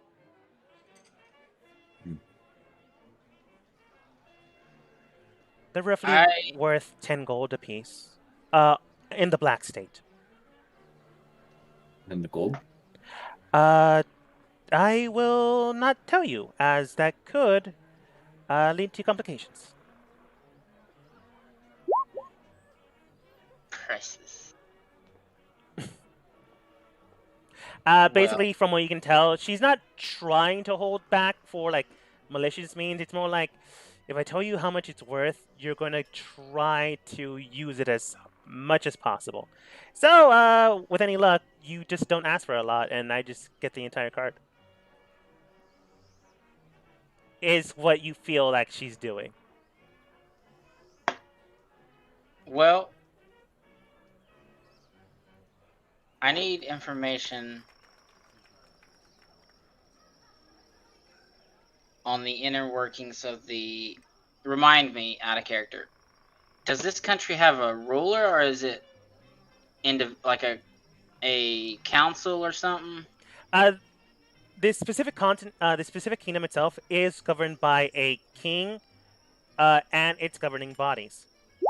That being said, though, it has its own mayoral system and the like. So this town does have a mayor. I've already told you that beforehand. Yeah. But it is ruled by a king, their queen. Oh, sorry. This is a matriarchy. It's run by their queen, then king, and then their children. They have 3 of them. One is a son, then it's the eldest daughter, and then it's another son. Alright, back into character. I would like to have some information, if possible, on the reasonings and dealings with Aquas. The country of Aquas. This country has been having. And why they're so openly doing it now. Compared to the past. Oh, of course. Let's see here. She goes into a small little ledger book. None of you know a thief's can't, so you can't actually read it. She does press it near her body so she can still open it, but unless you actively look over her shoulder, you wouldn't be able to see it. If any of you do so, all you'll see is thieves can't. So, do what you may. You might be able to get it translated if you decide to, but that's up to you. She opens it up. It does seem like a ledger, and then flips over through it for a while. Let's see here. Aquas. Connection ties. Oh!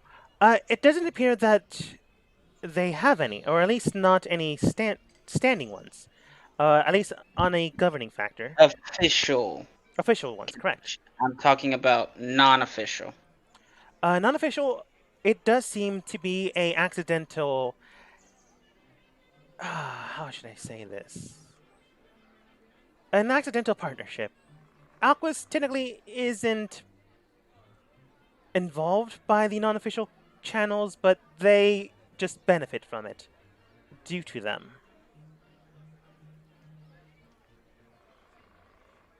Knowing my background, do I believe her in that part? On that part?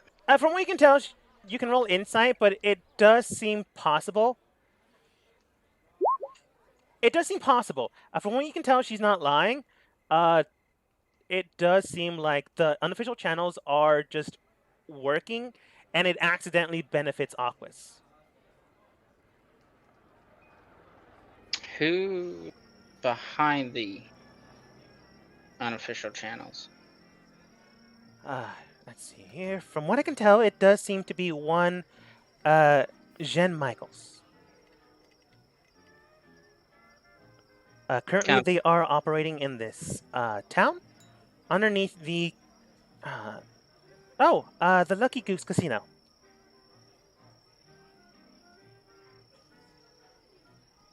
All right. Yes, I'm afraid you'll have to ask them for the exact details. 2 more questions. Sure, I'll give you a freebie, though. They are dangerous, so I would, not go in hostile. I'll give you that one for free. I wouldn't want the new recruits to immediately die.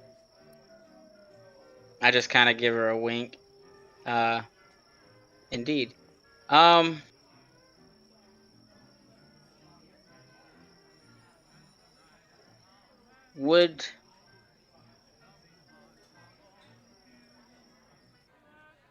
Would okay, out of character, you did tell us what race, we know what race Jen Michaels is, correct? Is a human. Human, okay. Alright. Would you be willing to teach us how to communicate the way you do? I would not. Just thought I'd ask, okay.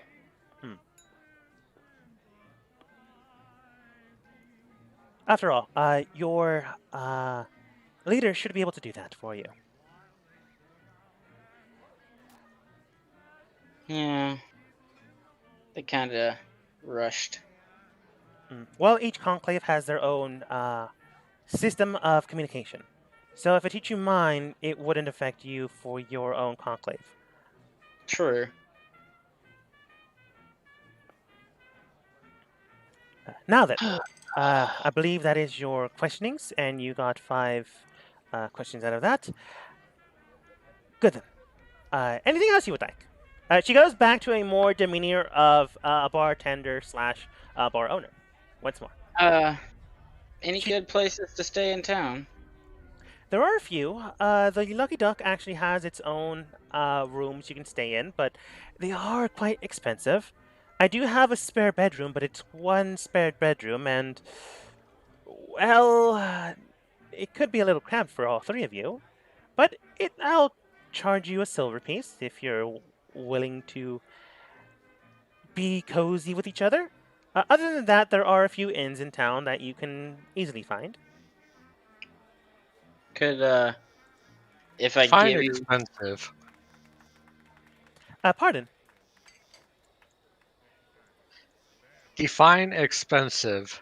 It goes into the gold range. I would recommend the Hourglass Inn and Bar. It's not expensive, but you'll at least have your own private rooms, and it won't cost you an arm and a leg.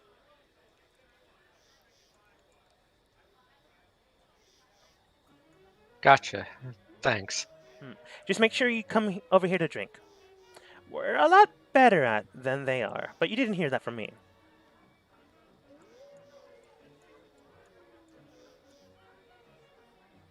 Do you care Is if I the food sleep on better the here? roof?